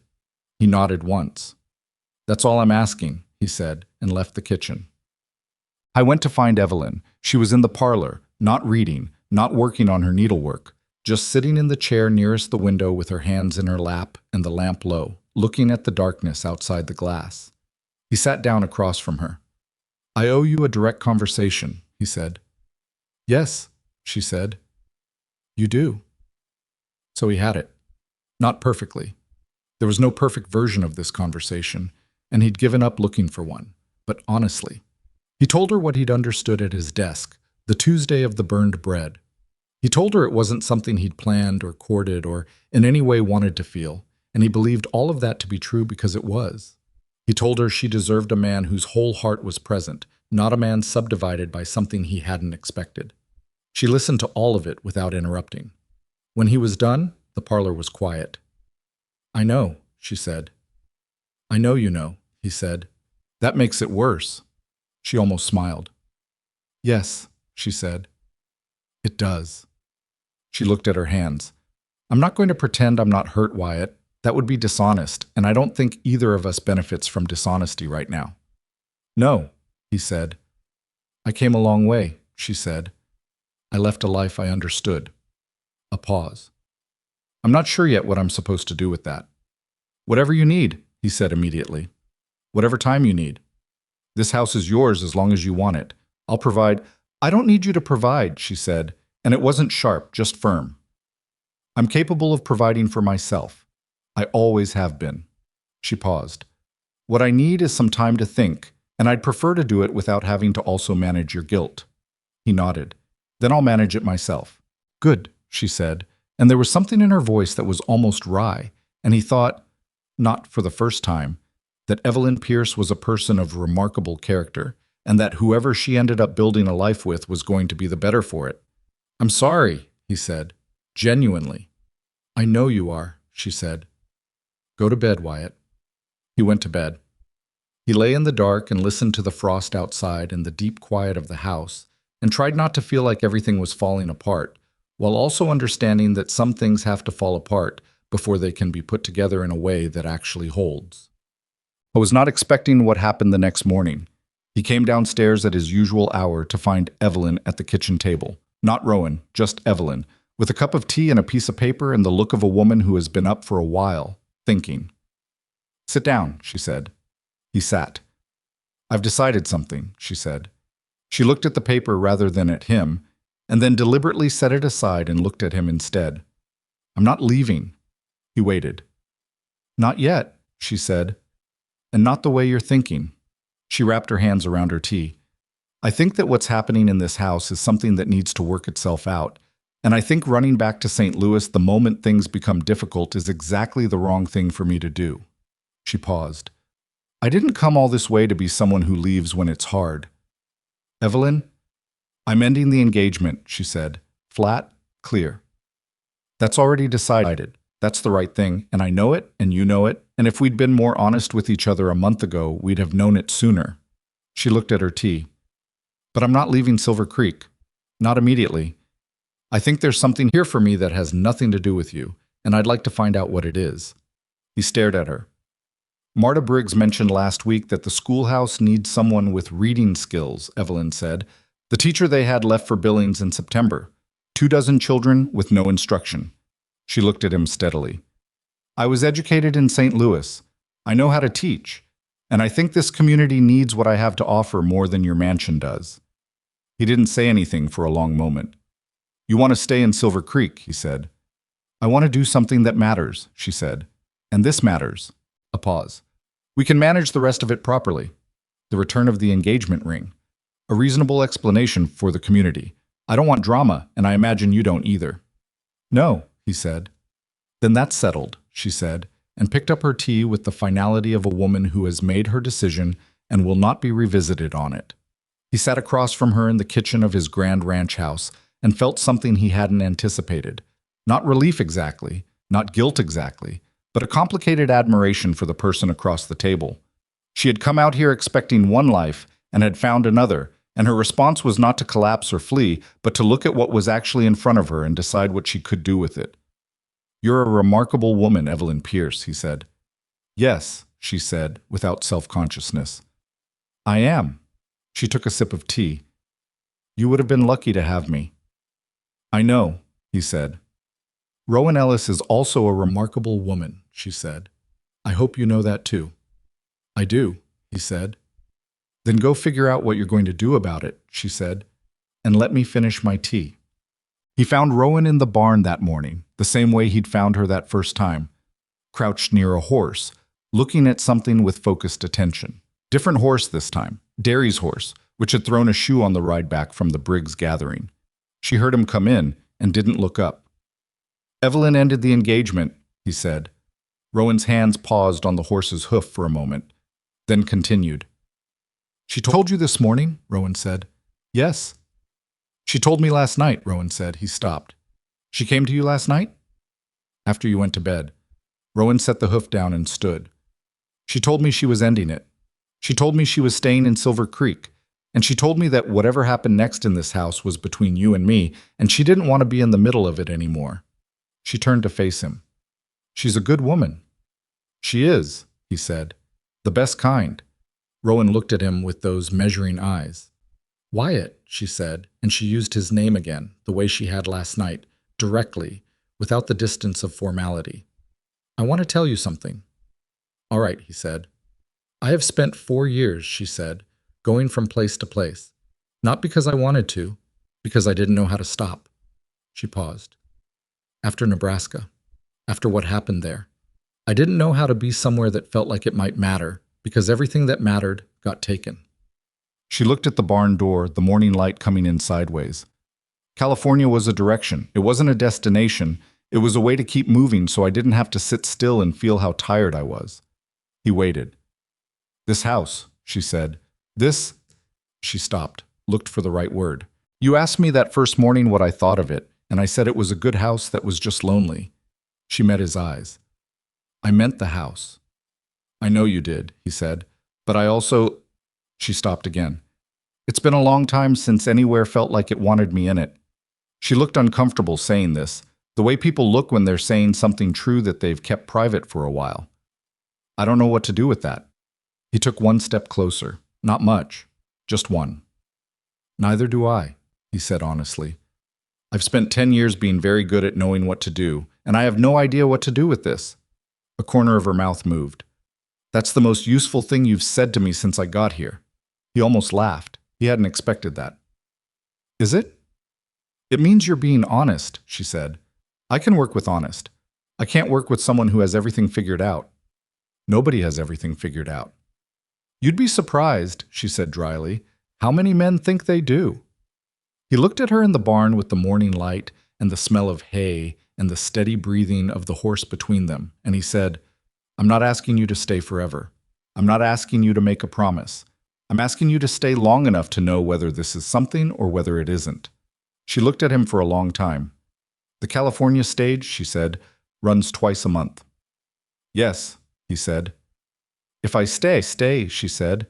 "I'm staying as myself. Not as a housekeeper, not as an arrangement, as myself, whatever that looks like in practice." "That's what I want," he said. "You don't know what that means yet," she said.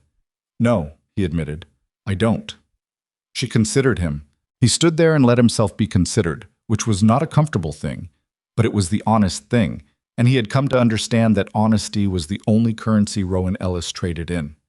"All right," she said finally. "I'll stay." The barn was quiet. The horse shifted its weight.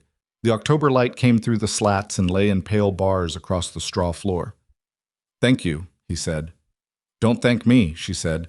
"I'm not doing you a favor. I'm doing myself one." She picked up the brush she'd set down when he came in. "Now go tell your foreman about this horse's shoe. I found a crack in the wall on the near side that's going to be a problem if it's not addressed." He stood for a moment. Then he went to find Cleet, as instructed, and told him about the horse's shoe, and said nothing else. And Cleet looked at him once, and then at the barn, and said, "Right," in the tone of a man who had been watching things arrange themselves for 2 weeks, and was not particularly surprised by where they'd landed. The day Evelyn Pierce moved to the boarding house in Silver Creek was a gray Wednesday in late October, with the smell of coming snow in the air and a stillness over the territory that meant the season was finally changing. She packed her things with efficiency. She didn't own much that was suited to the frontier, and she'd already arranged with Marta Briggs to borrow what she needed for the schoolroom. Wyatt carried the trunk to the wagon. Rowan stood at the door of the house she'd spent 3 weeks making livable. Evelyn paused on the porch steps and looked at Rowan. The bread was still good, she said, even burned. Rowan's mouth curved. Not quite a smile, but the thing it turns into before a smile. The bottom crust was a loss, she said. The rest was fine, Evelyn said firmly. Then, take care of this house, Rowan. It waited a long time to feel like somewhere people live. Rowan looked at her steadily. I know, she said. I will. Evelyn nodded once, the nod of a woman who has said what she came to say and doesn't need to elaborate. She climbed into the wagon beside Wyatt, and he drove her to Silver Creek, and the drive was quiet but not painful. Two people who had navigated something difficult and come out the other side without losing respect for each other, which is rarer than most people acknowledge.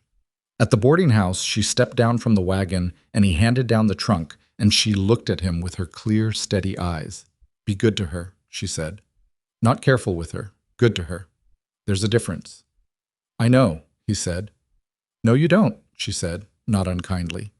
But you'll learn. She picked up her bag and went inside, and he stood beside the wagon in the gray October air and watched the door close, and then he climbed back up and turned the horses toward home.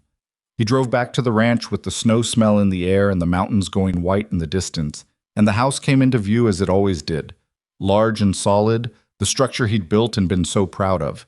And he saw, at the kitchen window, a shape that was Rowan. She was not watching for him. She was doing something at the counter, turned sideways, and she had no idea he could see her. She was just there, in the window, in the house, in the ordinary motion of keeping things going. He sat in the wagon for a moment after stopping the horses, looking at that window. Then he unhitched the horses and put them up and went inside to whatever came next. What came next was November. It arrived the way Montana Novembers do. Not gradually, not with any courtesy of warning, but all at once, a hard shift in the world's temperature that made everything before it seem like it had been operating under a different set of rules. The first real snow came on a Tuesday, 3 days after Wyatt drove Evelyn to the boarding house, and by Wednesday morning the ranch was under 6 inches of it, and the hands were already out breaking ice on the water troughs before sunrise. Wyatt had been through 11 Montana winters. He knew what they required. But this one felt different from the first morning, and he understood why. The difference was that the house he came back to at the end of each cold, hard day was not the same house it had been a month ago, and the person he found in it when he came through the door was not someone whose presence he had to explain to himself anymore. Rowan had stayed. That was the fact of it. She hadn't made a ceremony of it, hadn't referred back to the conversation in the barn, hadn't treated her decision as something that required ongoing acknowledgement. She had simply remained, making the meals, managing the house, doing the 1,000 small things that kept a frontier property functioning, and added to that, quietly and without announcement, the presence of someone who had decided to be present. It was different from before. Before, she had been professional in a way that kept a certain distance intact. Now the distance was still there in some ways. She was not a woman who dissolved into closeness easily, he was learning, but it had a different quality, like a door that had been locked and was now simply closed. Not open, but unlockable. He didn't push it. He didn't know how to push it without it being the wrong kind of push, and he had learned enough about Rowan Ellis in 3 weeks to know that wrong-footing her would cost more than patience would. So he was patient. It was not his natural state. He was a man accustomed to making decisions and executing them, but he worked at it the way he worked at anything that required discipline. He focused on the ranch. The snow brought its own imperatives: cattle management, feed logistics, fence maintenance in conditions that made maintenance miserable, the constant monitoring of the younger animals that didn't yet have the sense to stay out of exposed ground in a real wind. He worked long days and came home dirty and tired and ate whatever Rowan had made and talked about the day's problems and listened to what she'd noticed from the house: the north window that had started leaking cold air, the sound the east barn's roof made in wind that suggested something had worked loose. She noticed everything. He had understood this in the first week, but it became more apparent now that she wasn't operating as a professional housekeeper, maintaining a surface, but as someone who was genuinely attending to a place she'd decided to be in. She knew which horse had a tendency to stand too long in the cold. She knew which of the hands came back from his shift with a particular set to his shoulders that meant something had gone wrong. She knew where the house was weakest against the wind and had already addressed two of those places with materials she'd sourced from town without telling him she was going, returning with what was needed and doing the work herself. He found out about the north wall repair when he came in one evening and noticed it was warmer in the upstairs hallway than it had been for 3 days. "What did you do?" he said. "There was a gap in the chinking above the second window," she said. "I filled it." "You climbed up there in this weather?" "It was fine weather this morning," she said, which was technically true and also slightly infuriating. "Rowan, you could have told me it took 40 minutes," she said. "You were moving cattle." She looked at him with the particular steadiness that was her default response to being told she'd done something unnecessary. "It's done." He stood in the hallway. "You can ask me for help." "I know I can," she said. "I didn't need it." This was a conversation they had in various forms over the following weeks. She had a deep, habituated self-sufficiency that was not stubbornness exactly. She wasn't self-sufficient out of pride, but something closer to an old reflex. She had been doing everything herself for a long time. The idea that there was someone available to share the doing of things was information she knew intellectually and had not yet integrated into how she actually operated. He recognized it because he had his own version of it. His was different. He'd always had hands, help, employees. But the internal version, the part where you let someone into the actual machinery of your thinking and your worry and your uncertainty, rather than just the visible output, that part he'd also kept private for a very long time. They were, he understood, two people with the same fundamental problem, approaching each other across it. December brought a cold that made November look mild. The thermometer outside the kitchen door showed temperatures that made Cleet, who had grown up in Minnesota and thought he'd seen cold, shake his head and say things under his breath that weren't appropriate for mixed company. The hands doubled up in the bunkhouse. The cattle were moved to the most sheltered pastures. The days shortened until it felt like the sun was only a brief interruption in the dark, and the work of keeping the ranch functional in those conditions was constant and exhausting and left no room for anything that wasn't necessary. What happened was that necessity created a different kind of closeness than intention would have. There was a night in early December when one of the younger heifers got turned around in the dark and ended up in a gully with a broken leg. Wyatt went out with 2 hands when they heard her, and they were out there for 2 hours in below-zero temperatures doing what needed to be done, which was not pleasant work. And he came back in at 2 in the morning with frost in his beard and his hands so cold he couldn't feel the last 2 fingers on his right hand. Rowan was up. He didn't know if she'd stayed up or if she'd heard them, but she was in the kitchen with the stove built high and coffee on and a basin of warm water ready, and she took his hands without asking permission and put them in the basin and held them there while the feeling came back, which was painful in the way returning warmth always is. He sat at the kitchen table at 2 in the morning with his hands in the basin and her hands around his and didn't say anything for a while. The stove ticked. The house held against the wind. "You have to warn them better," she said. She meant the younger cattle. Her voice was low, not quite gentle, but close to it. "I know," he said. "We lost one last year the same way." "Different gully?" "Same one." He looked at the basin. "I should have fenced it." She didn't tell him he should have, which he appreciated. She just held his hands in the warm water until the color came back. "How are they?" she said, meaning his fingers. "Hurting," he said, "which means they're all right." She released his hands and stood, went to the stove, brought back the coffee. She sat back down across from him, not beside him, across, which was still where she sat, maintaining the particular geography of someone who is close but hasn't fully committed to the proximity. And she wrapped her own hands around her cup and looked at him. "My father lost 2 fingers," she said. "Different circumstance, but same cold." He looked at her over his coffee. She almost never mentioned her father. "Nebraska?" he said. "Nebraska," she said. "He was a careful man, mostly. But that winter," she paused, "that winter was like this. The kind of cold that takes things from you whether you're careful or not." He waited. "He kept working," she said. After, with 8 fingers and a piece of land that wasn't really viable and 2 children he was trying to raise alone. She looked at the stove. He worked it until someone took it from him. The water rights dispute, Wyatt said. The water rights dispute, she said, which was actually a land dispute, which was actually a man named Carver, with money and a lawyer, and documents that my father couldn't read well enough to understand what he was signing. She said this flatly, without heat, the way you speak about something that happened a long time ago and has been converted from wound into fact. I was 22. I understood some of it, not enough to stop it. That's why you know about documentation, he said. Why you told Douglas Haverford. That's why, she said, because knowing too late is almost worse than not knowing, at least not knowing. You don't spend the rest of your life thinking about the moment you could have changed it. He looked at her across the table in the middle of the night kitchen. What happened to your father? He died, she said. Not that winter, 3 years later. But the land going took something out of him that he didn't get back.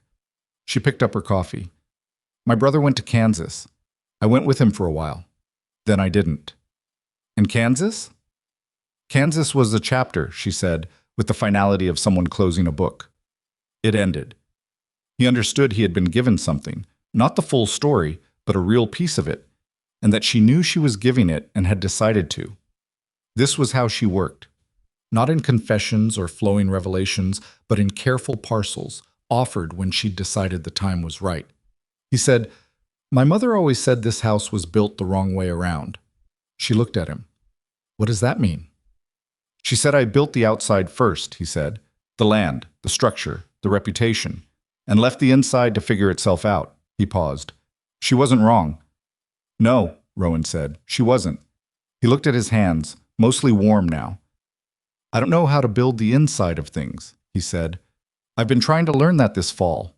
She was quiet for a moment. You're better at it than you think, she said.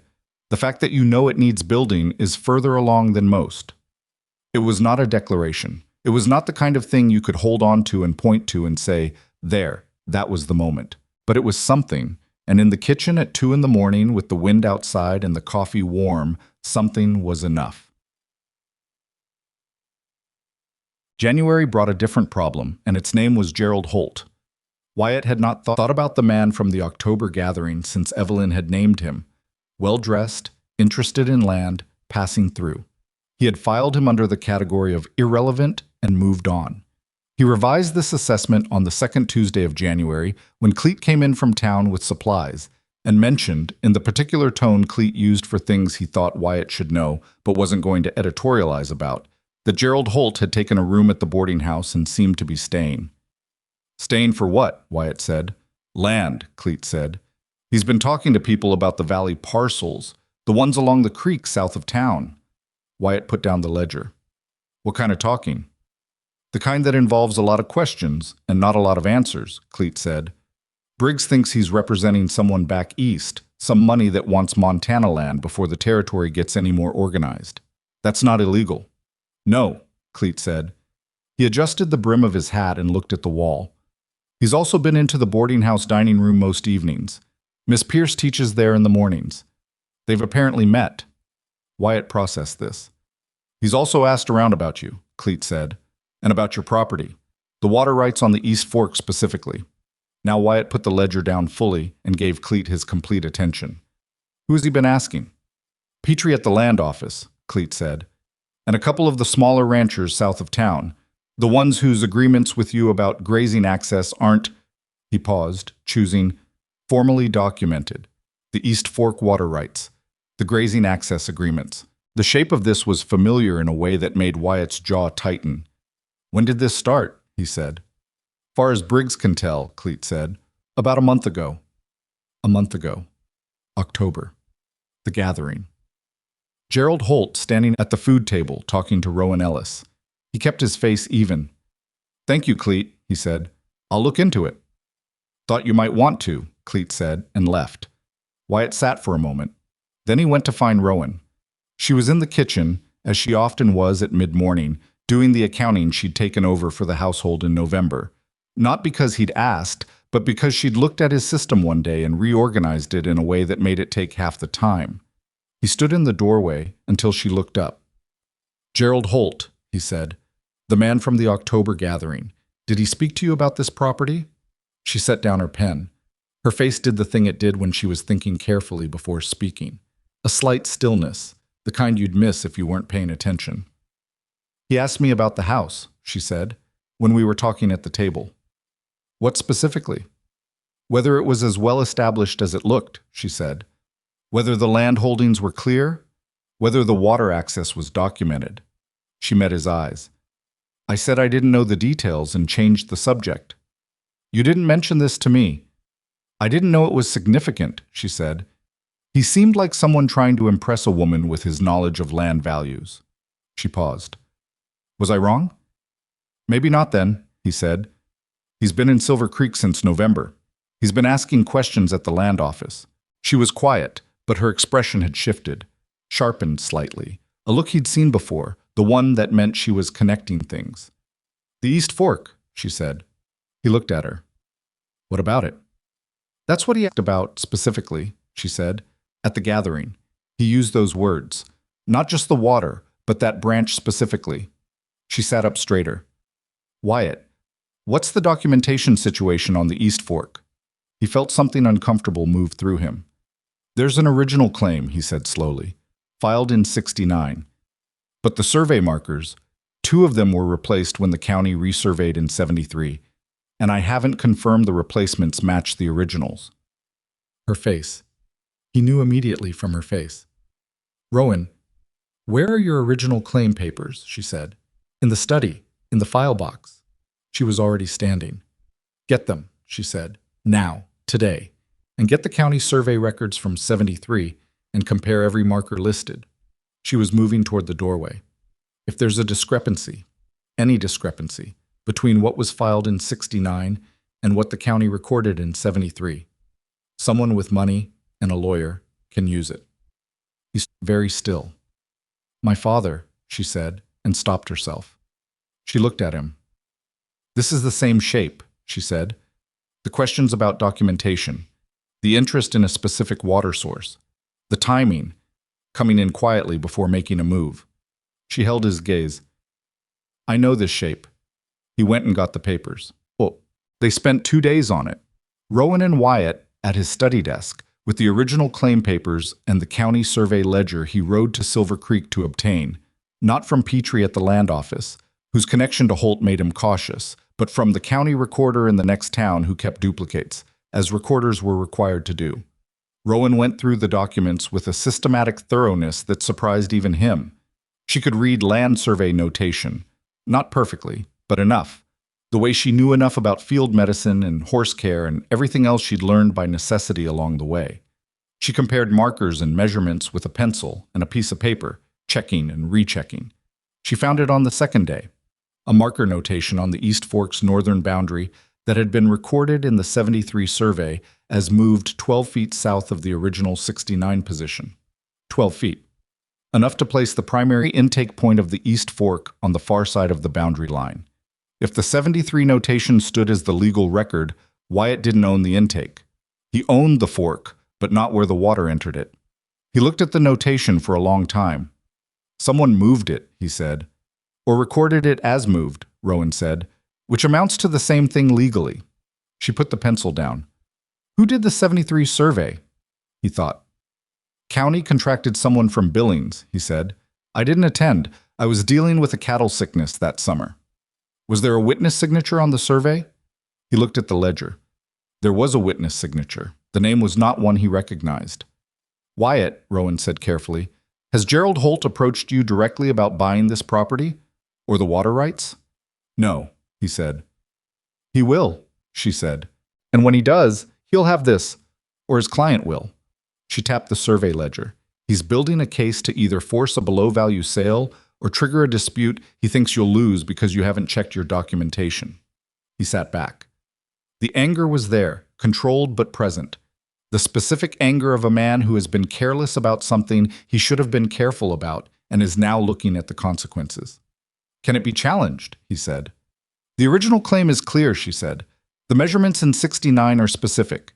If you can find someone who was present at the '73 survey, anyone who saw where the markers actually were, You have a case that the recording is inaccurate. She looked at him. You need a lawyer, not Petrie, and not anyone Holt has already spoken to. There's a man in Helena, he said. Garrison. I've used him for contracts. Write to him today, she said. Tell him what you found. Tell him you want the 73 survey reviewed and the original claim submitted as the controlling document. She paused. And talk to Douglas Haverford. He's been on this land since before your claim. He may have been present at that survey, or know who was. He looked at her across the desk. She was looking at the papers, already thinking ahead. Rowan, he said. She looked up. Thank you, he said. He meant it in a way that was hard to quantify. Not just for this, for the documents and the systematic thinking and the 2 days of work, but for all of it. For knowing what she knew. For knowing it because her father had lost something and she'd been paying attention ever since. She looked at him for a moment. Don't thank me yet, she said. Thank me when Garrison writes back. I'll thank you now, he said. And again then. She held his gaze for a moment. Then she looked back at the papers. Write the letter, she said. I'll help you with the language. He wrote to Garrison that afternoon. Rowan sat beside him at the desk. Beside him, not across, and they went over the language together, tightening the description of the discrepancy, making the case as clear as possible.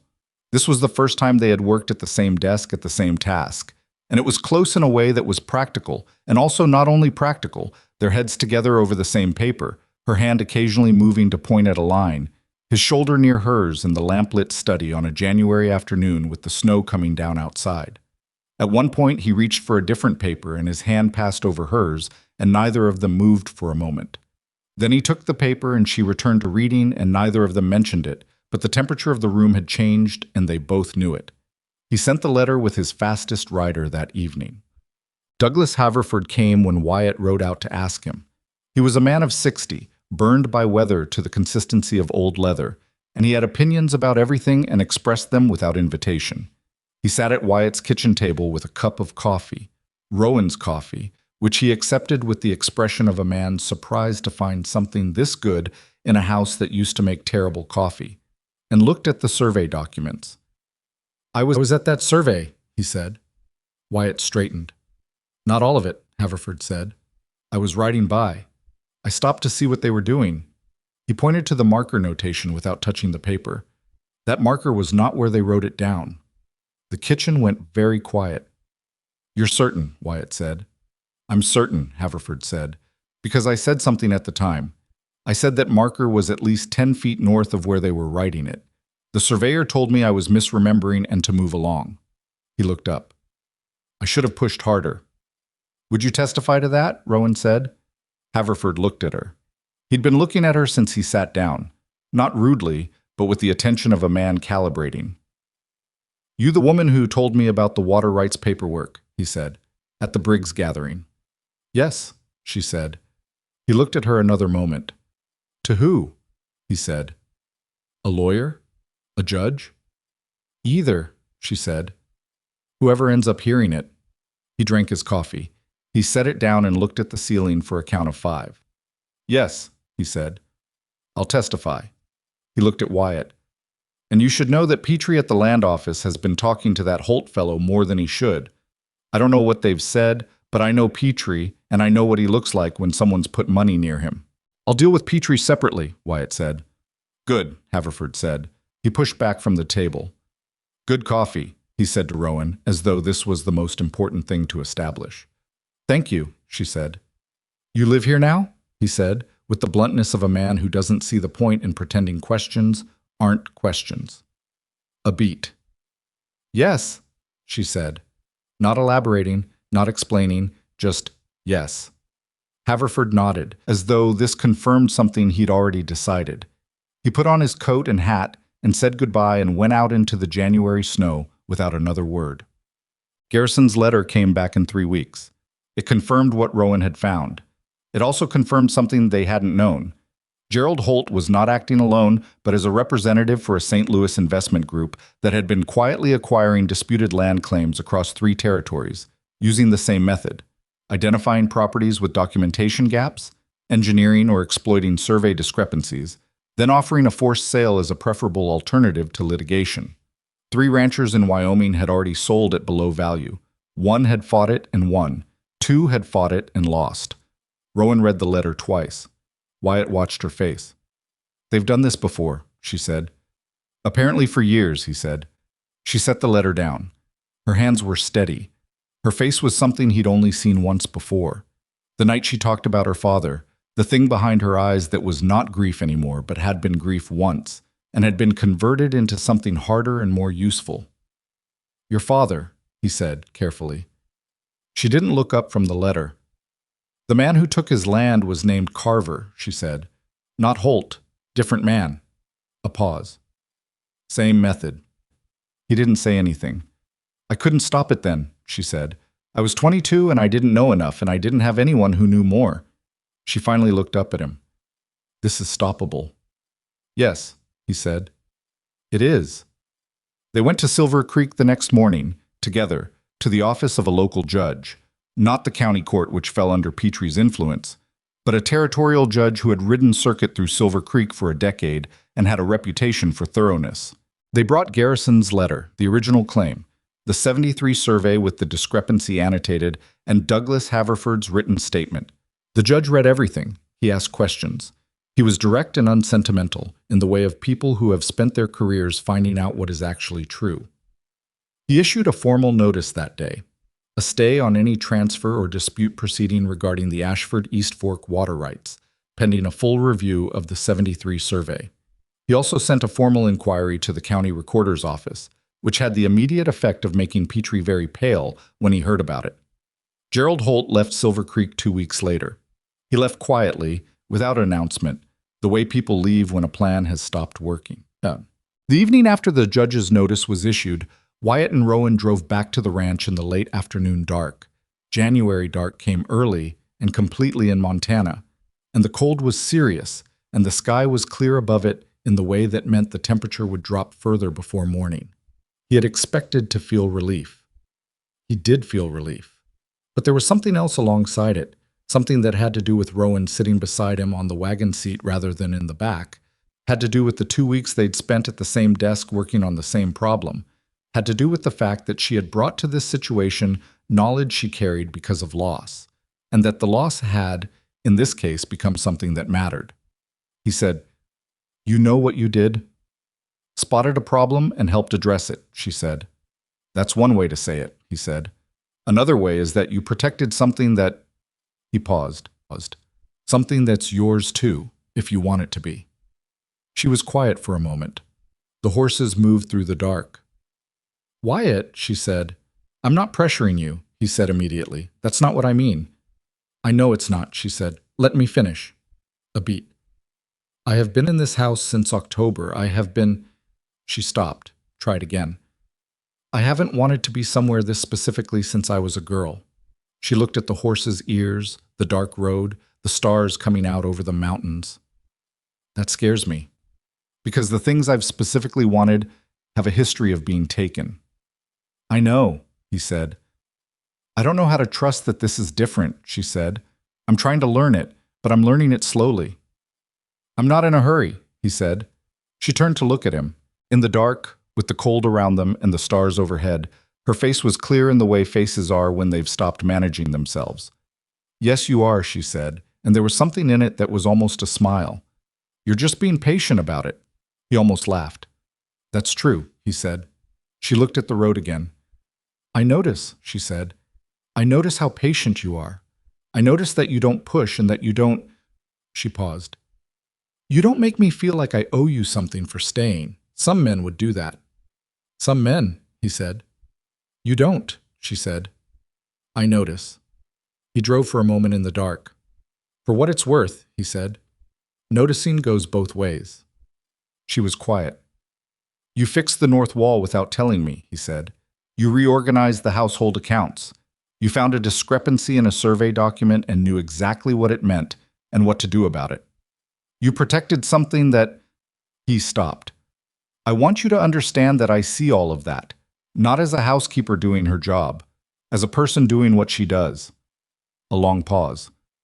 "I don't know what I am here," she said, and the honesty of it landed plainly, no pretense. "Neither do I," he said. But I know you're not passing through." She didn't answer for a moment. The ranch came into view ahead of them. The house, the barns, the lights Cleet had lit in the bunkhouse. "No," she said quietly. "I'm not." He pulled the horses to a stop at the barn. They sat for a moment in the still dark before either of them moved. The cold was a presence around them, and the house was lit from the inside, and the stars over the Montana mountains were as clear and indifferent as they always were. Then she climbed down from the wagon, and he climbed down, and they put the horses up together in the cold barn without much talking, passing the work between them, the way you do when you've been working alongside someone long enough to know what they'll do before they do it, and then they went inside, where it was warm. February came in sideways. That was the only way to describe it. Not the cold arriving from above or below, but from every direction at once. A sustained wind out of the northwest that lasted 4 days without significant break and drove the snow horizontal across the pastures and made the world outside the ranch house windows look like something being erased. The hands stayed close. The cattle were as sheltered as they could be. The work of a ranch in that kind of weather was less about doing and more about holding what you had, staying attentive, waiting for the break that the territory always eventually gave you. Inside, the house held. Wyatt had occasion, in those 4 days, to think about that, about the holding. He had built this house in 1866 with materials brought up from Billings at considerable expense, and it was a well-built house, structurally sound in the way that things built with money and care tend to be. But there was a difference, he had come to understand, between a house that holds against weather and a house that holds something worth keeping. The first was architecture. The second was something else entirely. He was in his study on the second day of the wind, going through the final correspondence from Garrison in Helena, when Rowan appeared in the doorway with 2 cups of coffee and the particular expression she wore when she had something to say and was deciding how to say it. She set a cup on the corner of his desk. She kept the other. She didn't sit down immediately. She stood at the window and looked at the white nothing outside. "Garrison's letter confirms everything," he said, without looking up.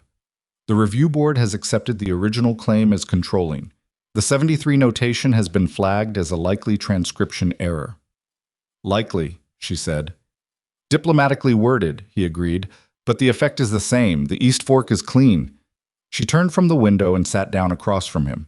Not in the visitor's chair where she'd have sat 3 months ago, maintaining the professional distance she'd originally kept, but in the armchair beside the window, the one he'd stopped thinking of as a visitor's chair and started thinking of simply as hers. "Petrie?" she said. "Resigned from the land office last week," he said. He didn't wait to be asked. She nodded. Not satisfied exactly. Satisfaction would have implied she'd expected better from Petrie, and she hadn't. "What about the other ranchers?" she said. "The ones in Wyoming who already sold?" He looked at his coffee. "Garrison says their situations are more complicated. The sales were completed under signed agreements. Reversing them would require proving fraud specifically, not just documentation inconsistency." He paused. "He's looking into it, but I don't want to promise you something I can't guarantee." She looked at her coffee. The wind pushed against the house and the house held. "My father's land is gone," she said. "It's been gone for 10 years. Someone else built on it, and the law says that's how it is." She said this without bitterness. Not without feeling, but without bitterness, which was a distinction that had taken her a long time to reach, and that he understood was not given, but earned. "I know it can't always be fixed." "No," he said. "It can't." "But sometimes it can," she said. "And the times it can, someone has to know enough to try." She met his eyes. "That's why I told Haverford about his paperwork in October. Not because I was certain it would matter, because not saying anything guarantees it won't." He looked at her in the gray winter light. This woman who had come to his door with a cast-iron skillet and a refusal to give unnecessary information, who had turned his cold mansion into a place where people lived, who had read a land survey and recognized the shape of something that had destroyed her family and had known exactly what to do about it. He had thought, in September, that he was hiring someone to make his house presentable. He understood now that what had walked through his door was something the frontier produced rarely, and the world in general produced rarely. A person whose losses had made her not smaller but more capable, whose past was carried not as weight but as knowledge, and who had the particular difficult quality of knowing what she was worth without needing anyone to confirm it. He said, I want to ask you something. She looked at him steadily. All right. Not today, he said. I want to wait until the weather breaks.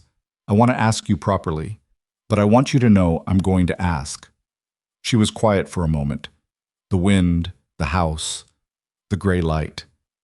You're telling me so I have time to think, she said. Yes. A long pause. She looked at the window. I've been thinking since October, she said. I know, he said. I know you have. She looked back at him. What was in her face was not simple. It was never simple with Rowan. Nothing settled at the surface when there was something real underneath. But it was clear, clearer than he'd seen it. Ask me when the weather breaks, she said. He nodded. That was enough. The weather broke on a Thursday. Not dramatically. The wind simply stopped sometime in the night, and by morning the world was still and the sky was the clean, washed blue that comes after a sustained storm, and the snow lay deep and undisturbed over everything, and the mountains to the west were white all the way to their bases, and the air was cold and clear and perfectly silent. He did not ask her at breakfast, because Cleet came in with the damage report, and there were 3 hours of work ahead of them to assess what the 4 days of wind had cost. He did not ask her at midday because she was dealing with a situation in the kitchen that involved a jar of preserved fruit she'd been monitoring and a question about the root cellar temperature. He did not ask her in the afternoon because Derry came to the house with a cut on his forearm from a broken fence rail, and Rowan dealt with it the way she dealt with everything medical, efficiently and without drama. And by the time that was done, the light was going. He found her after supper. She was in the back hallway putting on her coat. I was going to check the kitchen garden, she said. See what the wind did to the frames. I'll come, he said. She looked at him. She knew. He could see that she knew. All right, she said. They went out into the late blue evening, the snow crunching under their boots, the air still and cold and carrying the smell of pine from the north tree line. The kitchen garden was off the east side of the house, the small beds Rowan had claimed and cultivated since October, covered now with frames and straw against the winter, most of which had held. She checked the frames without hurrying, pressing each one, clearing snow where it had drifted against the edges. He helped without being asked, which was how they'd learned to do things together. Not dividing labor formally, but reading what was needed and moving toward it. When she'd checked the last frame, she stood up and looked at the garden for a moment.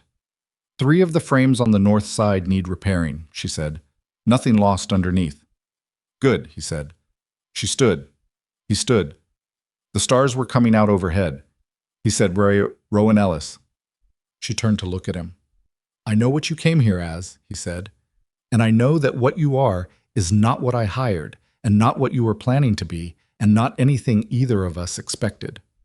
He stopped, because he had planned something better than this, something better organized, and it was going the way real things go, imperfectly, with the wrong words in the wrong order. I know you've been alone a long time. I know what you lost and what it cost you. I know you didn't stop anywhere because stopping meant feeling how tired you were, and I know this place asked you to stop and you were afraid of what that meant. She was very still. I'm not asking you to stop being who you are, he said. I'm not asking you to fold yourself into something smaller so it fits a shape you didn't choose. I'm asking you to... He paused. I'm asking you to let this be yours. The house, the garden, the East Fork, and the land, and whatever we build here. He looked at her in the starlight. And me, if you'll have me, as your husband.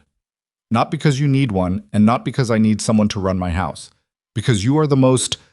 He stopped again, because the word he reached for was inadequate, and he used it anyway. Because you are the most real person I have ever known, and I don't want to know what this place feels like without you in it. The garden was quiet. The cold was quiet.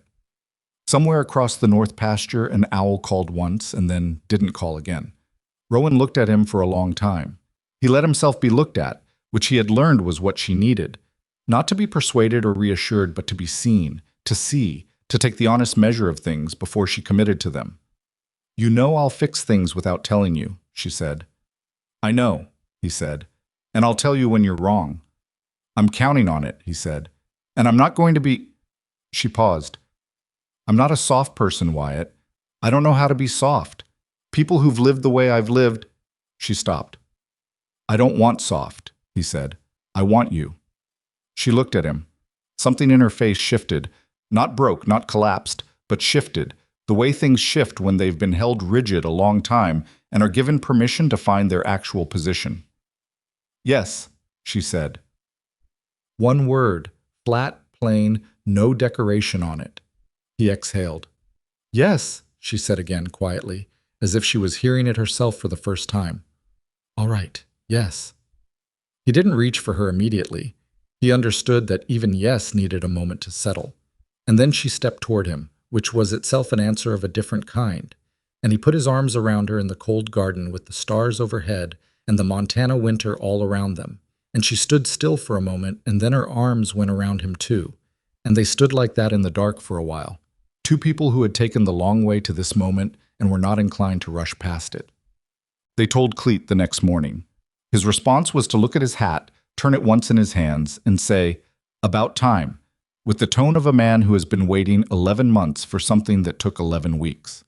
Wyatt told him it had been 3.5 months. "That's what I said," Cleet said, and went to tell the hands. There was, in the bunkhouse, apparently something that had been riding on the outcome. Wyatt learned this when 3 of the hands came to congratulate him with a slightly too satisfied energy that suggested a settled wager. He did not ask about the specifics. They wrote to Evelyn the same day. The letter was Rowan's idea. Not a joint letter, but separate ones. Wyatt writing his and Rowan writing hers. Rowan sat at the kitchen table with paper and pen and wrote without asking for help, and when she was done, she sealed it without showing him the contents, which he understood was correct. Some things between women are their own. Evelyn's response arrived within the week. She had apparently ridden to town to send it the same day she received their letters, because the timing was faster than ordinary mail warranted. Wyatt read his over twice. It was warm and direct in Evelyn's way. No performance, no pretense. She said she was glad. She said it without qualification. She said Silver Creek had turned out to be exactly the right place for her, and that the children in the schoolroom had a combined energy that was exhausting and wonderful in equal measure, and that she had recently had 3 very good dinners in the boarding house dining room with a man who asked careful, thoughtful questions and seemed genuinely interested in her answers, and that she was not making any announcements but wanted them to know that her life here was good. He folded the letter and set it down on the kitchen table. "She's all right," he said. "I know," Rowan said. She was reading her own letter and she was smiling. Not the almost smile he'd gotten used to watching for, but an actual smile, full and unguarded. It was a remarkable thing to see. "What does she say?" he said. Rowan looked up. "She says I'd better make sure the wedding has good food," she said, "because she's been eating at the boarding house for 3 months and she's developing opinions." He laughed. He laughed genuinely, the way you do when something is simply funny and you're not managing yourself about it. And Rowan folded her letter and smiled at him across the kitchen table. And it was an ordinary moment in every way except that it was not ordinary at all. They were married in April. The ground had been soft for 2 weeks by then, the frost gone from the topsoil, the first green pushing up through the south pastures, and the territory had shed its winter the way it always did. All at once, as if it had simply decided to be done with it. The mountains still carried snow on their upper halves, but the lower slopes were brown and new green and the creek ran high with melt. The wedding was at the Briggs place. Not because it was the most convenient location, but because Marta Briggs had, without explicitly asking, structured the entire social infrastructure of the event in a way that made any other location impractical. And because the Briggs yard had 40 feet of flat ground that Marta had known, apparently since January, would be needed for tables. People came from across the territory. This was the thing about frontier communities.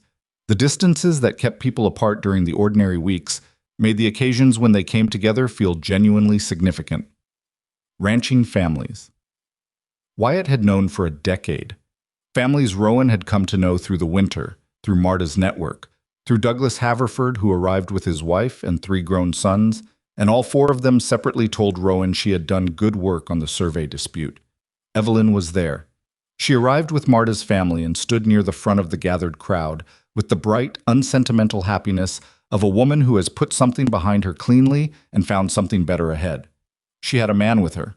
Not Gerald Holt, someone different entirely, a quiet man from Billings who had come to Silver Creek on legal business 2 months ago and had apparently found more reason to stay than business alone provided. She introduced him without fanfare. His name was Andrew. He shook Wyatt's hand and looked at him with the careful eyes of a man sizing up someone his companion has history with. And Wyatt looked back at him with the particular attention of a man who wants to know what caliber of person is standing beside a woman he respects. He seemed solid, careful, the kind of man who listened before he spoke. "Good," Rowan said quietly, when Wyatt mentioned this to her before the ceremony. "You think so?" he said. "She needs someone who listens," Rowan said. "She's the smartest person in most rooms. She needs someone who knows it and isn't threatened by it." He looked at her. "Like you," he said. She looked at him. "I'm not the smartest person in most rooms," she said. "You are in every room I've been in with you," he said. She started to say something. He could see her assembling a deflection, the reflex she still had, the old habit of redirecting. And then she stopped. She looked at him. She let it land. "Thank you," she said simply. He had been waiting, without knowing he was waiting, for her to do that, to receive something without immediately redirecting it away. It was a small thing. It was not a small thing. "Ready?" he said. "Ask me something easier," she said, but she took his arm. Gotcha. The ceremony was not elaborate. Neither of them had wanted elaborate. A judge, the same territorial judge who had issued the stay on the water rights dispute, who had, Marta Briggs informed everyone in earshot, specifically asked to be invited and rearranged his circuit to accommodate it, spoke the necessary words in the April afternoon with the mountains visible above the crowd and the smell of the greening territory in the air. Rowan wore a dress she had made herself, which was typical of her. She had been offered assistance, had accepted enough to be gracious about it, and had done the rest herself. It was a deep blue-green, the color of the creek in October, and it suited her in the way things suited her that she'd chosen for practical and personal reasons rather than display. She did not cry. He had not expected her to. She held his gaze through the whole of it with the direct steadiness that was the most fundamentally Rowan thing about her, and when the time came for the words she had to say, she said them in a voice that was clear and unhurried and contained no drama whatsoever, which was exactly right. He said his. When it was done and the gathered crowd produced the noise that gathered crowds produce at these moments, he looked at her and she looked at him and she said, quietly enough that only he could hear it, "Well, that's done." He laughed. He couldn't help it. "That's done," he agreed. "Good," she said.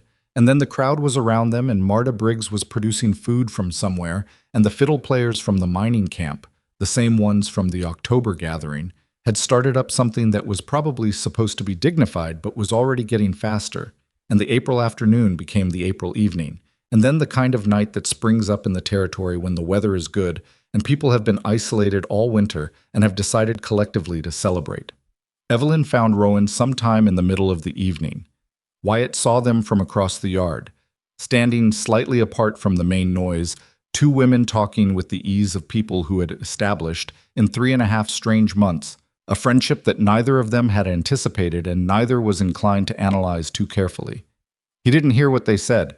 He saw Evelyn's face and Rowan's face and the particular quality of their attention to each other, and he thought about what it meant that the woman he'd intended to marry and the woman he had married were standing in the April night talking like old friends, and that no one had been destroyed and no life had been ruined, and that things had, against the general odds of human situations, worked out in a way that was better for everyone than the original plan would have been.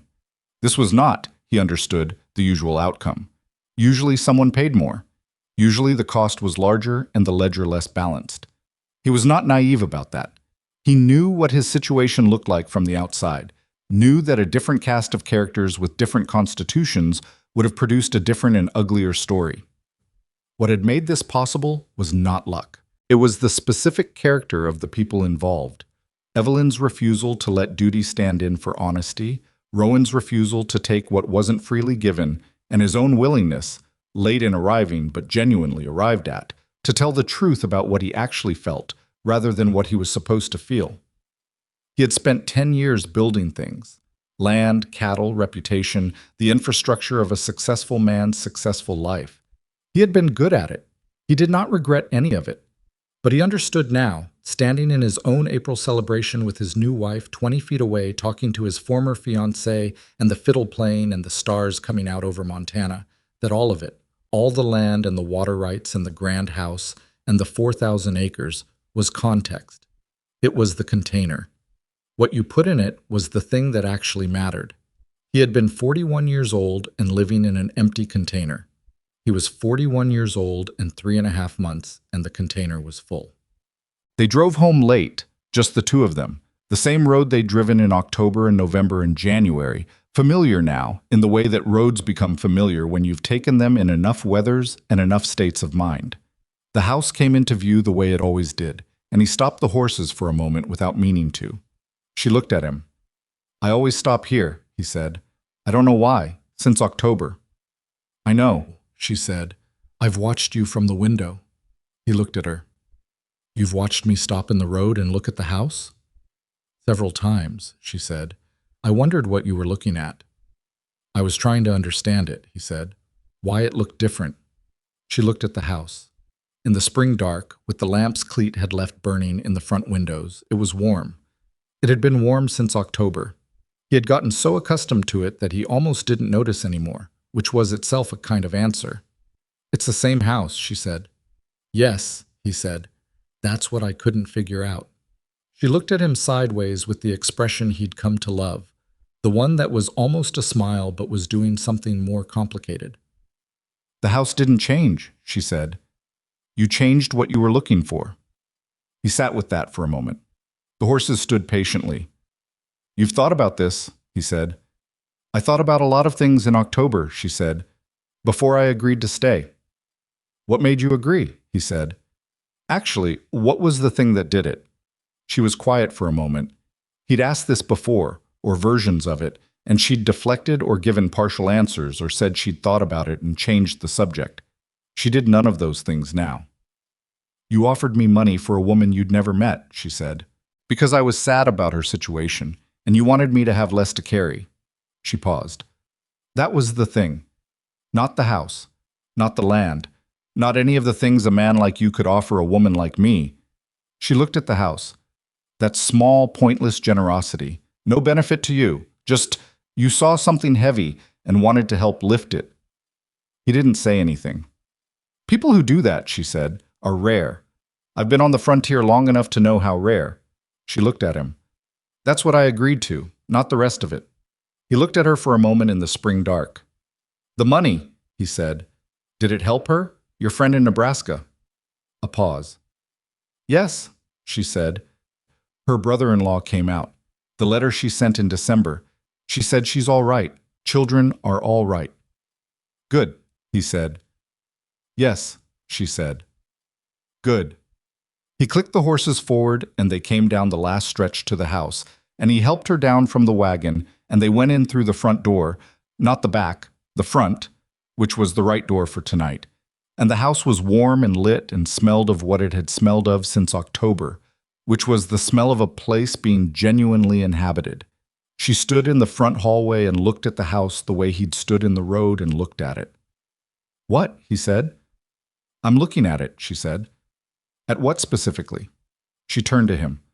"At the fact that it's mine," she said, and the plainness of it, the total absence of performance, was the most romantic thing anyone had ever said to him in his life. The spring came in fully, and the ranch expanded into it. The cattle did well. The winter loss had been less than he'd feared, a fact Cleet attributed in his forthright way to better shelter decisions made in the fall, which were Rowan's decisions, a point Cleet made clearly and without elaboration, because clarity was how Cleet operated. Rowan took on more of the ranch's operational thinking, not in any formal way. She didn't want a title or a ledger with her name on it, but in the practical way of someone who had learned what mattered and was applying what she knew. She corresponded with Douglas Haverford about a water access agreement that put two smaller ranching families on more stable footing. She worked with Garrison to ensure the Ashford claim documentation was complete and current and would not be vulnerable to the method that Gerald Holt had tried to use. She continued the kitchen garden and expanded it, and the ranch hands ate better in the summer of 1877 than they had in any previous year, which was another thing Cleet noted without editorializing. She was not soft. He had known she wasn't and didn't want her to be. She told him when he was wrong about things. The east fence repair he'd underestimated, the decision about the new hand he'd hired who turned out to be reliable in exactly the ways she'd said he would be. The letter to the county commissioner about road access that she rewrote into something cleaner and more likely to get a response. She was right about most of these things. When she was wrong about something, the preserved fruit she was certain would last until spring and didn't quite, she acknowledged it without excess and moved on. He was not always easy to live with either. He had the habits of a man who had lived alone a long time, which meant occasional silences that lasted longer than was comfortable, and a tendency to solve problems internally before consulting the person next to him, and a conviction about certain ranch decisions that occasionally crossed from confidence into stubbornness. She said so, when it was relevant. He worked on it. He did not always succeed, but he consistently tried, which she said was the part that mattered. They disagreed sometimes.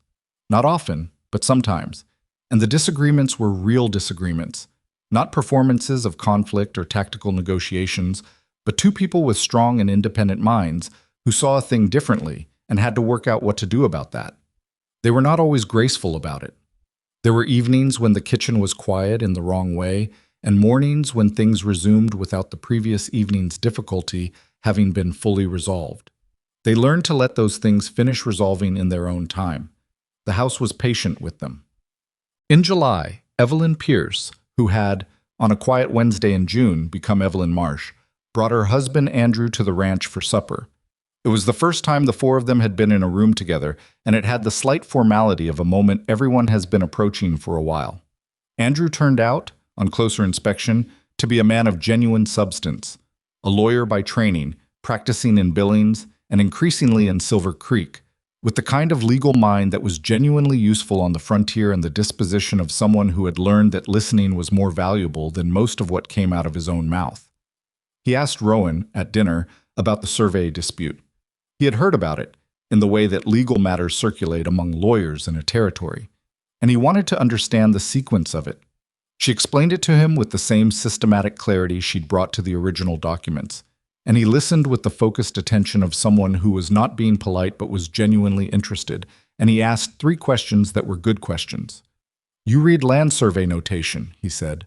"Some of it," she said. "Enough." "Who taught you?" "Necessity," she said. He nodded slowly.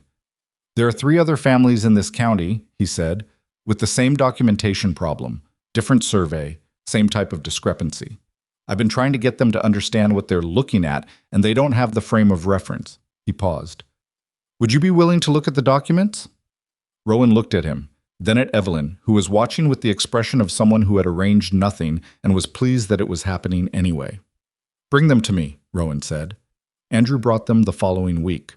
She went through them in 2 days, annotated the discrepancies in language that a non-lawyer could understand, and gave them back with a written summary that Garrison and Helena later told Wyatt was more practically useful than most of what the Territorial Land Office produced. 2 of the 3 families got their claims corrected. The third was more complicated. The survey had been witnessed by 3 parties, and the paperwork would require a challenge, Garrison said could take a year. But at least they knew what they were dealing with, which was, as Rowan had said in October standing at Haverford's fence, the difference between not knowing and knowing too late. Wyatt watched all of this from the middle distance of his own life. He was not a man given to long philosophical reflection. He was too practical for that, too accustomed to thinking in terms of things that needed doing. But there were moments that summer when he sat on the porch in the evening and looked at the territory spreading out in front of him and understood things that he hadn't had the frame of reference to understand before. A man could build a very large thing and live in it very alone. He had done this. He had been good at the building and unaware for a long time of the alone. What changed it was not what he expected. He had thought, in the abstract, in the vague, unexamined way that people think about things they're not ready to think about directly, that what he needed was the right arrangement, the right woman in the right role, the right domestic structure to complement the professional structure he'd already built. He had been wrong about that, not in the obvious, cynical way. He had not been wrong that he needed someone, that the house was incomplete, but about the nature of the completing. Rowan Ellis had not completed his house by filling a role in it. She had completed it by being entirely, inconveniently, specifically herself in it, with her cast iron skillet and her unasked for fence repairs, and her Nebraska history, and her field medicine, and her ability to read a land survey, and her refusal to make promises. She wasn't sure she could keep in her way of standing in a kitchen window in the early morning that he still sometimes caught and still sometimes stopped to look at. You couldn't plan for that. You couldn't hire for it or arrange for it or build toward it with money or land. It arrived the way the important things arrived, sideways, unexpected, through a door you'd left open without knowing you were hoping for something to come through it. He had built an empire and called it a life.